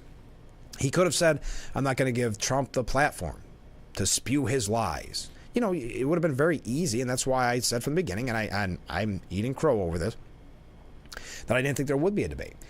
But then he sets all the rules, everything in his favor, and he still has that horrible performance. Why did they allow this to happen? So maybe to that article that we had earlier about Biden's family, maybe that's why Biden's family is calling for these advisors and aides to be fired. But Joe Biden's close aides have carefully shielded him from people inside and outside the White House since the beginning of his presidency. Yeah, I mean, he ran his campaign from the basement. The access has resulted in many current and former White House aides being shocked at the president's limitation during the debate. Oh, I'm running late. Current and former White House aides are feeling whiplash and now questioning whether Biden could fulfill a second term. It's time for Joe to go. That's what Chandler West, the White House's deputy director of photography from January of 21 to May of 2022, wrote in an Instagram story. I know many of these people and how the White House operates. They will say he has a cold or just experienced a bad night. But for weeks and months in private, they've all said what we saw last night. Joe is not as strong as he was just a couple of years ago. West said that he wrote the post because the debate was not the first bad day, and it's not going to be the last. The president said his team have acknowledged Biden had a bad night, but said he had a cold. Even the White House's resident staff, which serves the first family in the mansion's living quarters, has been kept at arm's length. A former resident told Axios that Jill Biden was so protective of the president and that Anthony just protects her, and they often wouldn't let us do anything for them. The separation between the family and the resident staff was so big, so divided. It's not supposed to be, and usually isn't, even in the Trump White House. A White House official said the president is deeply appreciative of the resident staff works, but is unused to having or being waited on or having butlers, so some staff are often allowed to go home early. We're paying for that, by the way. Anyway. We've got more on this. A lot of comments coming in. Oh, a couple waves here that I missed. Thank you very much. We'll be right back with Frankly Speaking here on WYDC TV. Big Fox, please stay with us.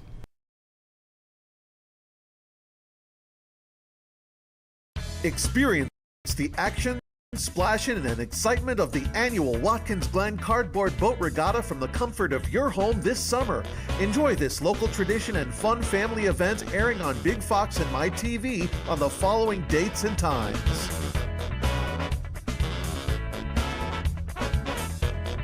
The Watkins Glen Cardboard Boat Regatta broadcast brought to you by these fine sponsors. My practice is focused and centered around St. James Hospital in Hornell. We see a lot of joint pain from hips, shoulders, and knees, whether you're a weekend warrior or even a 80 to 90-year-old who just wants to stay active and keep walking a couple blocks in their neighborhood. I want to spend the time to connect, to really hear you and understand why you've come to visit me to seek treatment. It drives me to be the best physician I can be so that you can go back and do the things that you want to do in life. I'm Marianne Crawford. I've lived here for 70 years, but I do fine right here in my house, and I want to be here as long as I can be.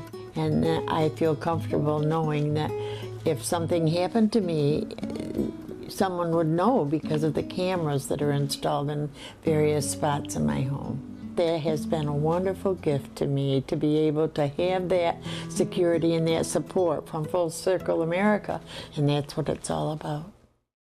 What do you do when your tire goes flat? and there's no air anywhere. You reach for Bullseye Pro, the smarter, faster, hands-free way to fill it up with air. Bullseye Pro is equipped with a rechargeable lithium-ion power plant. So fast and so convenient. It's like the power of an air compressor in the palm of your hand. Look, you can inflate all 4 tires on a single charge. It has a built-in smart pressure digital sensor that gauges and automatically stops when the set tire pressure is reached. Easily inflate pool toys, exercise balls, and more. Call or go online now and get the complete Bullseye Pro inflation system for the factory direct price of just $79.99. Plus, we'll ship your entire order free, and we'll give you a 50% discount on a second one. Order now. To order, call 1-800-977-4997. That's 1-800-977-4997, or go to GetBullseye.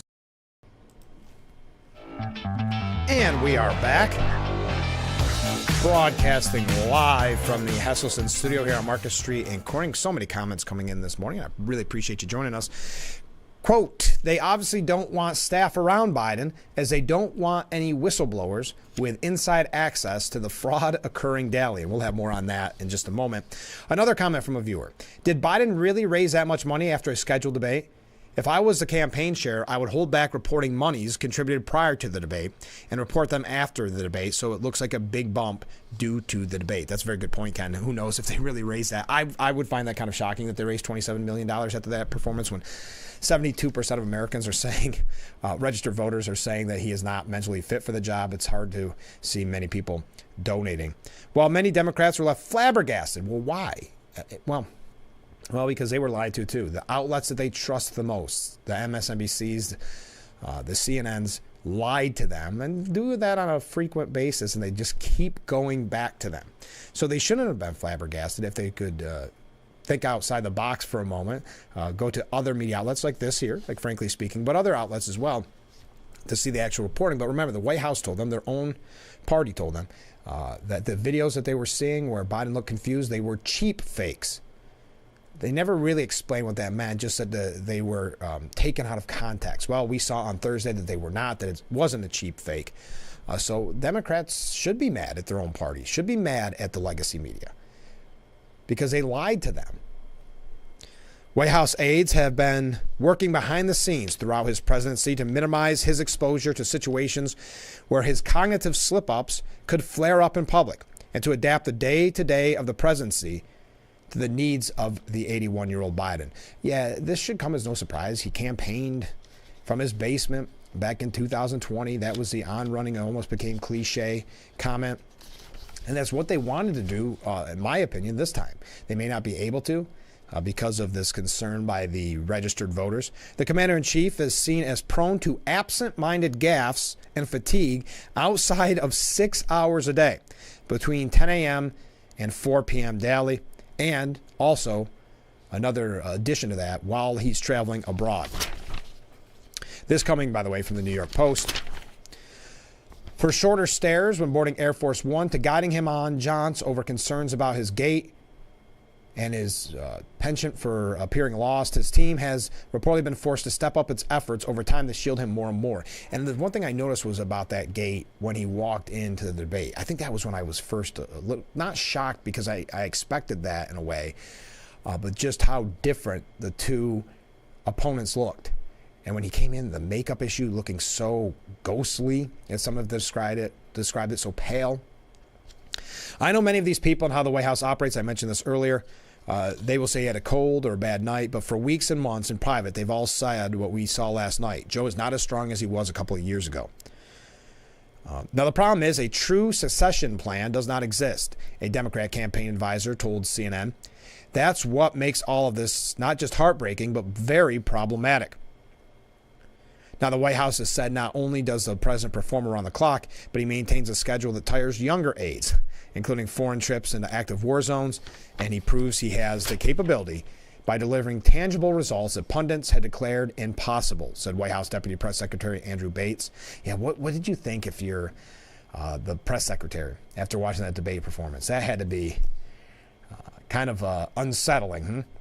Bates cited NATO expansion, outmaneuvering China to bring manufacturing home, and out negotiating Republican officials as they try to impose recession-causing MAGAnomics and radical abortion bans. In addition to his mental issues, the elderly president reportedly often wears orthopedic shoes and has undergone physical therapy to help combat stiffness. After his hard fall during the Air Force Academy commencement last year, aides have been careful to avert any repeats. Post-debate footage showed the president being helped off stage slowly by his wife after the 90-minute bout against Trump. That's another thing. They accepted 90 minutes. They accepted that late airtime. Interesting. In every administration, there are individuals who would prefer to spend more time with the president and senior officials, crediting Biden for achieving historic results for the American people because of his determination, values, and experience. Wow. Okay. Now, Warnock, Senator Raphael Warnock from Georgia, was on Sunday's Meet the Press, and Kristen Welker asked him, your hometown paper, the Atlanta Journal-Constitution, has joined the list of newspapers calling for him to drop out. Do you think Biden should drop out? Warnock said, oh, absolutely not. You know, they say if it's Sunday morning, it's Meet the Press. I'll tell you, the pastor for me, it's church time. And I can tell you that there have been more than a few Sundays when I wish I had preached a better sermon. But after that sermon was over, it was my job to embody the message, to show up for the people that I serve. And that's what Joe Biden has been doing his entire life.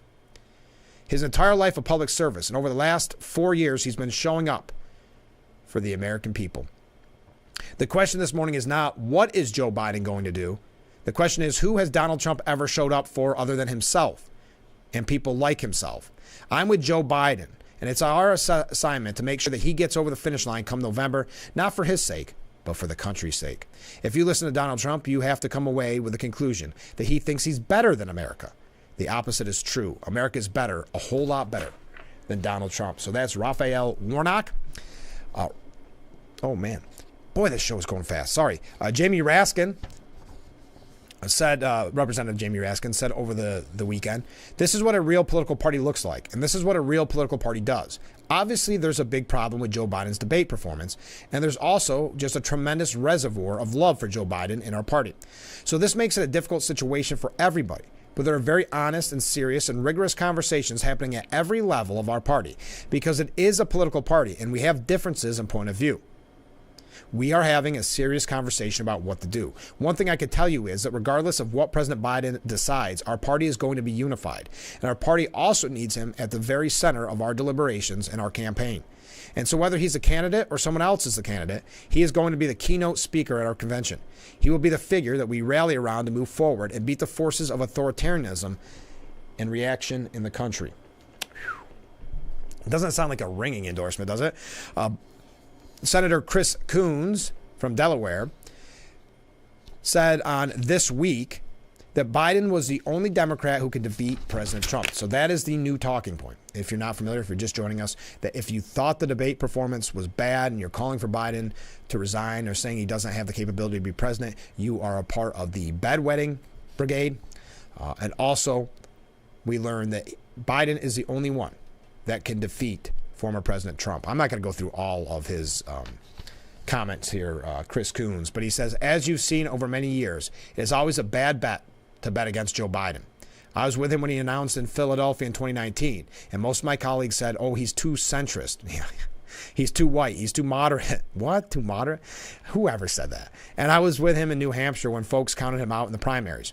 And I was with him when he was sworn in as president. And he gave us a stirring speech trying to call us together after the three crises he inherited from Donald Trump. A crisis of a pandemic that was mishandled, an economy that was heading straight down. What?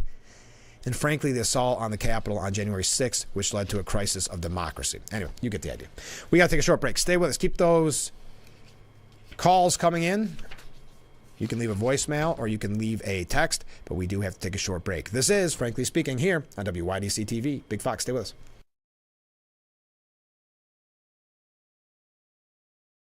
Isn't your wellness important?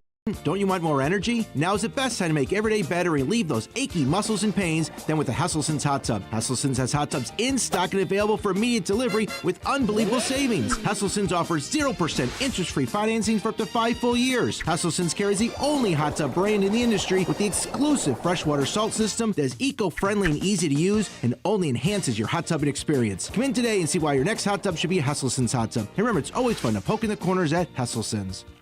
Your wallet is always in danger. Criminals can scan and hack your information without you even knowing. Worse yet, it's bulky and so disorganized. But not anymore, because Slim is in. Introducing Slim Mint, an ultra-thin RFID blocking wallet that keeps your cards and cash truly protected. And now may be your last chance to get it for a low price. Slim Mint uses the latest RFID blocking technology to prevent thieves from scanning your wallet and stealing your info. Having your information stolen is a nightmare. But with Slim Mint, I know I'm protected. With money clips, cash can easily fall out. But with the auto-locking Slim Mint, your cards and money stay securely in place. Then just press the button to release the lock. Slim Mint is ergonomically designed to optimize space and keep your belongings organized. It has a built-in cash clip and a flexible outer band to securely fit your additional cards and your extra cash. Even with everything you see here in the Slim Mint, it's still ultra-thin. Bulky wallets are uncomfortable, but the Slim Mint is so compact it fits in any size pocket. Plus, it keeps everything easy to access. Slim Mint holds everything, from pictures to credit cards, my driver's license, yet it's still so thin. Say bye-bye to bent cards and damaged magnetic strips. Slim Mint keeps them protected. It's crush-resistant and can really take a beating. Similar wallets sell for over $100. But call or click now and get Slim Mint for just $29.99. Order in the next 5 minutes and you'll get an instant $10 discount. So it's only $19.99. But wait, due to rising costs and supply chain shortages, this may be your last chance to get Slim Mint at this low price. There's a strict limit of 3 Slim Mint wallets while supplies last. You still have time to get your very own Slim Mint wallets, but you must act fast. Don't wait. Order now. Call 1-800-655-8103. That's 1-800-655-8103. Call or visit slimmintwallet.com. So call 1-800-655-8103 now.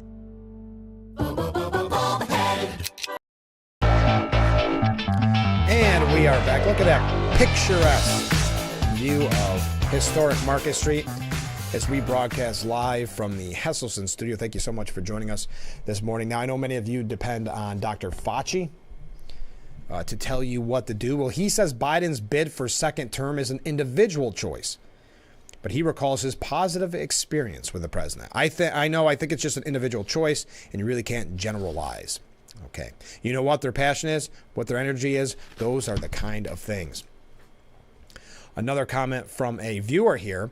We are doomed if Biden wins, period. We are not in a good place now, but it's over if that happens. Thank you, viewer. Bill Maher calls for Biden to withdraw. He is going to lose. It's so apparent, he said on his show on Real Time. I said before, I will vote for his head in a jar of blue liquid. After last night, time to get the jar. Obviously, Bill Maher, not a Trump supporter. He reminded his audience that he has been saying this for months, but now it is absolutely apparent that Biden is going to lose and should be replaced on the Democratic ticket, as it's the only way for Democrats to win the election. The flash poll after Trump, they said, won 67 to 33. 33, that number rings in my mind. Because you know what that number is? That's the number you always see very close. 33, 34, 32 of the people who are just always with their party. I mean, this is Mrs. Goebbels in the bunker number. You see it on the right. They used to call them birthers, Tea Party, whatever, MAGA Nation. They never move. And now I feel like there's a third of the Democrats who are like, they're going to stick with this guy and they're going to regret it. He is going to lose. I said it 9 months ago. I'm going to say it again tonight. And now it seems like it's so apparent. It reminds me of when Mike Tyson used to knock guys out in 90 seconds. Like that was like the 2 minutes into the debate. And I was like, oh, this election is over. That was a haymaker. I feel the whole rationale for Biden running has always been, I'm the only guy who can beat Trump. Now I think it's inverted. I think he's the only guy who can lose to Trump. I keep hearing all day from these Democrats defending this, like, we can't abandon Joe Biden. What about me? I feel abandoned. I have nobody to vote for.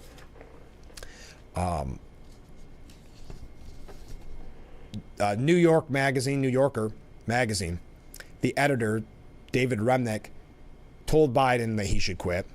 It's just become more and more evident, and the debate was just kind of a breakthrough moment.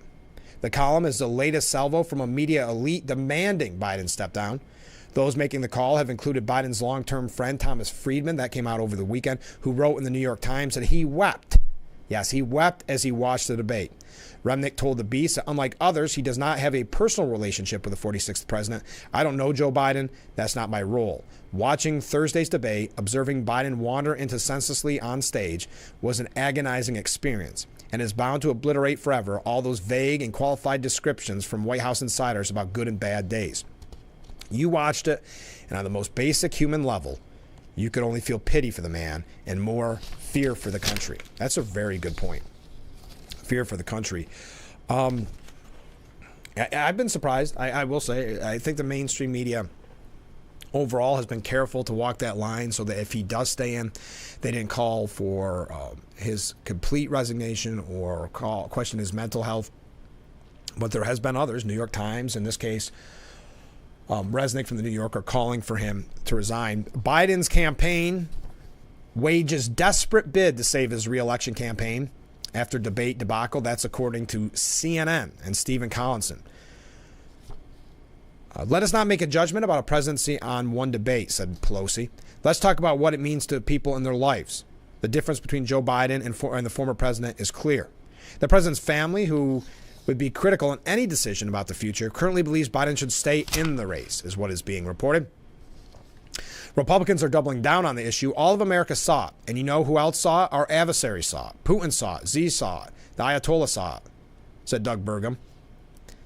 There is so far no sign that the 81-year-old president is contemplating abandoning his campaign. Joe Biden is not going to take himself out of the race, nor should he, said Maryland Democrat Governor Wes Moore. Boy, I don't know. If you're a Democrat, what do you think? How did you feel after the debate? Do you think, and I'm asking this to anybody, do you think that Biden will be on the ticket in November? Do you think something changes at the convention or before the convention?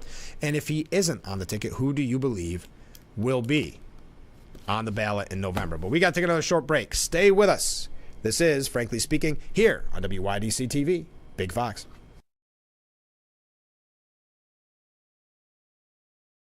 Wow. You found it. I did. The History of Water Part 6? I've been dying to read this. I know, honey. I always wanted that book. At Culligan, we get that most people don't think about water like we do, and that's okay. You see, when we install one of our high-efficiency water softeners, we're thinking about hard water and limescale buildup, so you can just think about longer-lasting appliances and softer skin and hair. At Culligan, we think about your water, so you don't have to. Call today to schedule your free water test.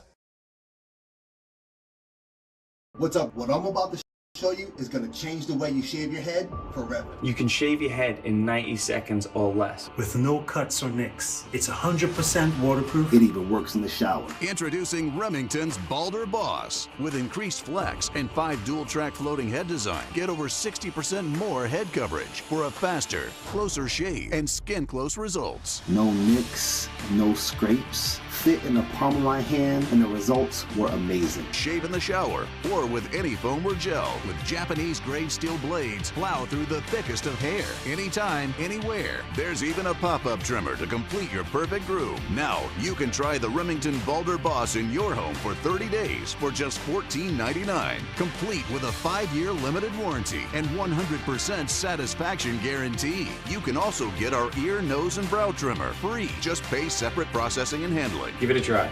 You won't be disappointed. Order your Balder Boss. And we are back with Frankly Speaking here on WYDC TV. Big Fox, couple comments from viewers here. One thing is certain, Frank. Whoever the Democrats put forward to replace Biden will not have the taxpayers' best interest in mind and will double down on tyranny. Thank you very much. David Hersani at the New York Post had a great piece, and this is a couple days old, in full disclosure, so my apologies if you've seen this already. But he said, as we've been saying on this program since Friday, they lied to you. And after Joe Biden's disastrous performance in the first presidential debate, there is no amount of gaslighting or deceit that's going to fool voters again. But that's what they were doing. They were lying to you. Biden's mental acuity, never something to write home about, has considerably deteriorated over the past couple of years. It's not his fault. He's 81 years old. Time comes to everyone. Yet it's now clear that Democrats and the major media mobilized to conceal Biden's mental and physical decline from the public. The effort began when Biden was running for president from the comfort of his home in 2020. When Robert Hur let Biden slide with the classified documents describing him as an elderly man with poor memory, the entire left wing maligned the special counsel's character and professionalism. The White House accused her of leveling, quote, gratuitous and inappropriate criticism. Biden toady Joe Scarborough, who spent months swearing the president was the sharpest man he'd ever met, accused her of coming from Trump University and called the report garbage. They knew Hur was right. Why do you think Merrick Garland is refusing to hand over the audio from his interview with Hur? Where does Hur go for his apology? For that matter, where does the New York Post go for their apology? After highlighting the president's bizarre wandering off, the Post was skewered for suggesting he's suffering from mental decline. Only last week, a concerted effort by major media outlets like NBC News and the New York Times was meant to convince voters that a video of Biden freezing up at a fundraiser and being led off the stage by Obama was misinformation. Talk about projection. The White House also claimed videos of the president wandering off into a field on D-Day were cheap fakes. Media fact checkers helped Democrats deceive the public by smearing a veneer of alleged journalistic credibility over this dangerous, dangerous lie. But Thursday's debate exposed them all. They exposed them for what they are, the liars that they are.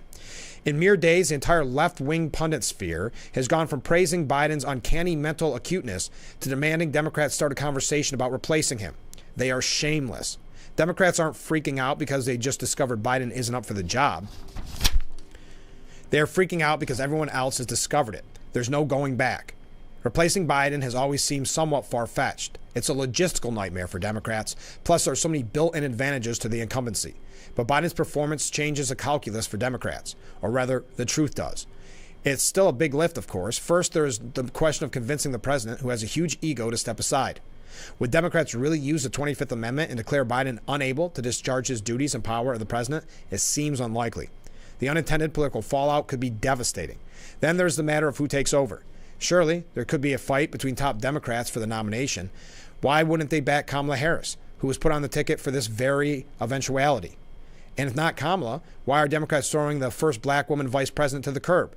Whoever it is, how can voters ever trust a political media that not only abdicated its duty to the American people, but it became a propaganda arm for a dangerously inept president? I thought that was a very powerful message this morning. Now, I know we're running quick, folks. We only got a little bit time left, so get those last-minute comments in. The ghastly versus the ghostly. He's being selfish. He's putting himself ahead of the country. He's surrounded by opportunistic enablers. He has created a reality distortion field where we're told not to believe what we've plainly seen. His hubris is infuriating. He says he's doing this for us, but he's really doing it for himself. No, I'm not talking about Donald Trump. I'm talking about the other president. That, of course, just reading some opinion pieces and what they're saying. Democrats are still scrambling to avoid any democracy in wake of Biden's debate disaster, according to the Post editorial board. Democrats haven't stopped scrambling since Biden's disastrous Thursday night, publicly rallying behind him while leaking their own fears and excuses amid the time trying to figure out what to do. The absolute worst butt covering has to be the White House aide who recounted to Axios that the president is actually functional from 10 a.m. till 4 p.m., which is apparently their excuse for hoping he'd somehow manage to survive the debate. That is, they're finally admitting part of the truth in hopes that they don't have to reveal more of it, at least not until they pitch their tell-all memoirs. But what a reveal. Hillary Clinton's famous attack ad against Obama in the 2008 primaries asked viewers to think about whether he could field a 3 a.m. phone call. Now the sitting president's staff is admitting he couldn't reliably handle a 6 p.m. phone call. Maybe those future memoirs will recount discussions about their clear duty to get the cabinet to invoke the 25th Amendment, while presumably ended with the realization that no one trusted Kamala Harris to field the phone call either. Other press stories recount the mostly anonymous fears of Democrat congressional candidates and leaders that Biden will be a huge drag on the entire party. Publicly, it's circle the wagons, of course. Obama disingenuously tweeted, "Bad debate nights happen. Trust me, I know." No, Brock, you just lost that 2012 debate with Mitt Romney. Joe's performance Thursday was a complete disaster, confirming all the voters' fears about Biden's mental incapability. There won't be a shred of democracy. Well, let me take a step back. If the Klan agrees to end the elder abuse, meaning the people around him, the family, the actual announcement will follow soon enough. Democrat insiders want time to plan whatever comes next, but they must see if they can engineer a fast consensus on the replacement and then how to pull it off. There won't be a shred of democracy in that decision, of course. The power brokers may pretend to leave it up to the convention delegates, but they already ignored all grassroots doubts and greasing the wheels so Joe wouldn't have to be in a primary debate. If they actually allow a Democrat competition among Harris, Newsom, etc., there'd be weeks without a nominee, and the candidates would covertly work to destroy each other. All that further damages the party's hope of winning. And keeping the Democrats in power matters more than the democracy to the party that keeps accusing Donald Trump of trying to destroy democracy. We got to take a short break. Get your last minute comments in. I see a lot coming in. Stay with us. We'll be right back with Frankly Speaking here on WYDC TV, Big Fox.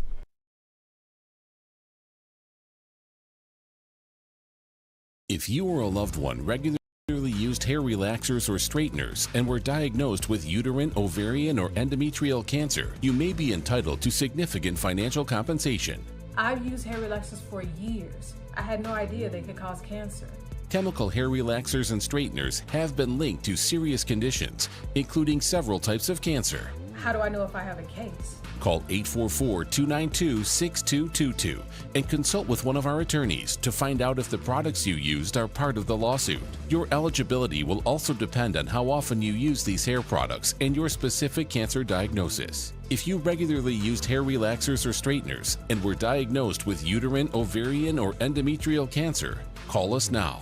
Call 844-292-6222. How much will it cost to talk to an attorney?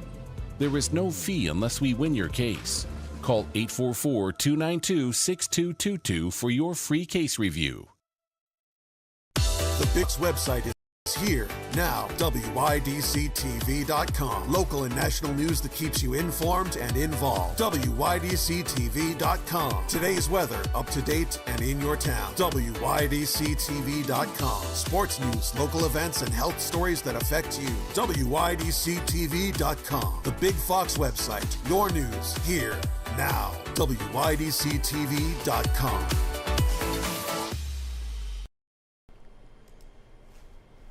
And we are back with Frankly Speaking here on WYDC TV, Big Fox. Thank you for joining us. We are nearly out of time. A few comments from viewers. The Democrats have waged a coup d'etat from the day Trump announced his run for president. Daily obstruction by Democrats, lies to mislead the taxpayers, unwarranted false impeachments, and now false criminal charges. Wake up to reality, people. And another comment from a viewer. I shudder to think of Kamala taking the lead, bad to worse. Now, there's a liberal swing state newspaper, the Philadelphia Inquirer, which I don't know. Yeah, well, anyway. Their editorial board has called on former President Trump to bow out of the race following his debate with Biden, citing a bombastic litany of lies. The debate about the debate is misplaced. The only person who should withdraw from the race is Trump, said the Philadelphia Inquirer. Biden's debate performance sparked panic. As you know, I don't have to go through all that. The Inquirer, acknowledged that Biden's showing at the debate was a disaster, but argued Trump was the only one who should step down. The debate served as a reminder of what another 4 years of Trump would look like. More lies, grievance, narcissism, and hate. Supporters say they like Trump because he says whatever he thinks, but he mainly spews raw sewage. Nancy Pelosi saying that Trump likely has dementia. Imagine not realizing or being out of touch. By the way, the press, and for some reason they don't, there are healthcare professionals who think that Trump has dementia, that his connection of his thoughts does not go together. It's not only that he just lies, he doesn't even know the truth. So if we're talking about mental acuity, let's be fair about it. I don't think Tom Friedman thinks that Donald Trump should be president of the United States. So think of this, Nancy Pelosi, this is the second time in recent months that she's done this, honestly criticizing the media that makes it so easy on her and her party, saying no one ever reports on Trump's dementia.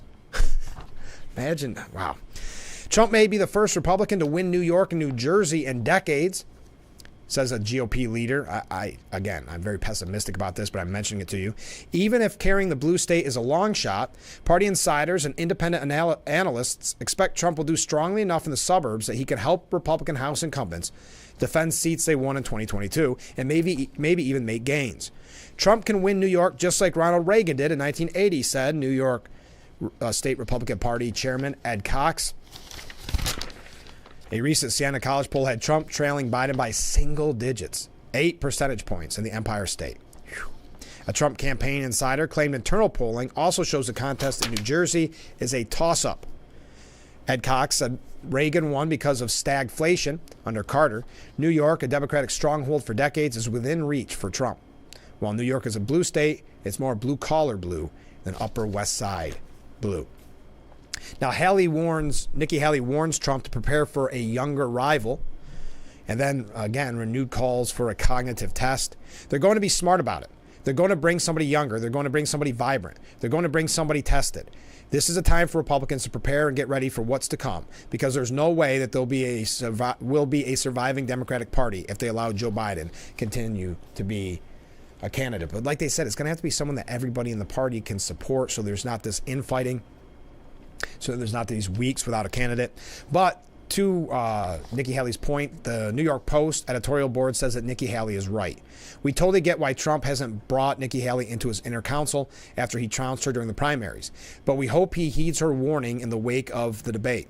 Trump did a fine job in the debate, keeping his cool and steadily scoring points, reassuring voters about his own ability to lead the nation. With that, he shored himself up among the independents who'd seen Haley's base throughout the primaries, who had been Haley's base throughout the primaries, work he'll need to keep doing no matter who winds up as a Democrat nominee. But if Biden does drop out, his replacement is guaranteed to be someone much younger and more vibrant. They certainly can't find anyone older or less vibrant. We'd add also faster on his or her feet. Yes, Harris, who's a spry 59, will certainly benefit from the heavy coaching. Gavin Newsom, 56, has been auditioning to be the backup for Biden since last year. Dems and their media enablers will put out all the stops the rest of the way, both in assailing Trump. The odds that Judge Merkin sentenced him to prison time grew around 9:05 Thursday night. What a great point. I had not thought about that. What do you see, and we're out of time here, but what do you see Judge Merchant doing now that Trump trounced Biden in the debate? We could be looking at jail time now, because just calling him a convicted felon is not enough. The odds the Merchant sentences Trump to prison grew ginormously around 9:05 Thursday night, and in propping up Biden or his replacement.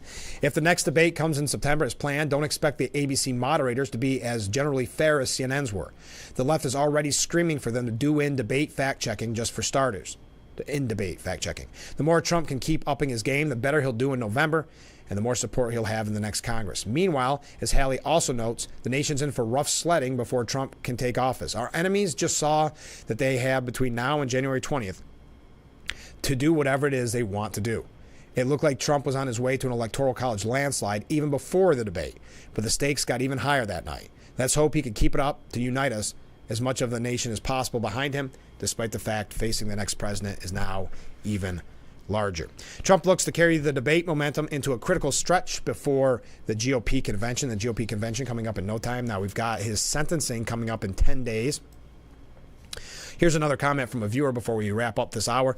A younger candidate doesn't necessarily mean a better candidate, and that's what I think they will do in the 11th hour. But I pray people realize that their message and policies will not change. Thank you for that comment. Now, the Supreme Court, just as a quick update as we are headed out the door, they prepare to issue their ruling on Trump immunity and other final cases today, so keep an eye on that. There's a piece at the Empire Report called Goodbye Regents for Graduation. State aims to provide multiple rigorous pathways to a high school diploma. Yeah, that's why they're getting rid of the regents. That's why they're dropping the regents.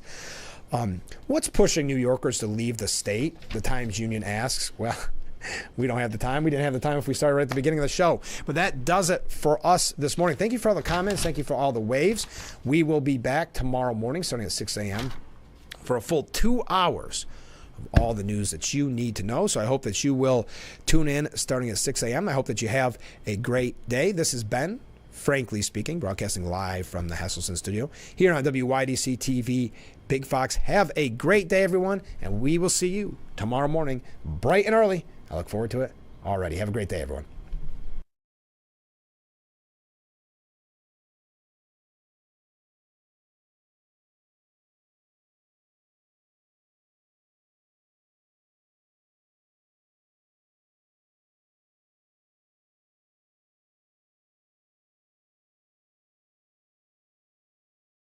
When an injury, disability, or health condition limits your ability to comfortably execute and enjoy movement, you might turn to physical therapy for help. We have a great group of physical therapists, occupational therapists, and speech therapists on staff. Arnett Health is looking for physical and occupational therapists who take a creative and imaginative approach to their patient's plan of care. It's very easy to communicate with physicians, nurse practitioners, and PAs throughout the system. For more information on employment opportunities, go to arnetthealth.org/careers.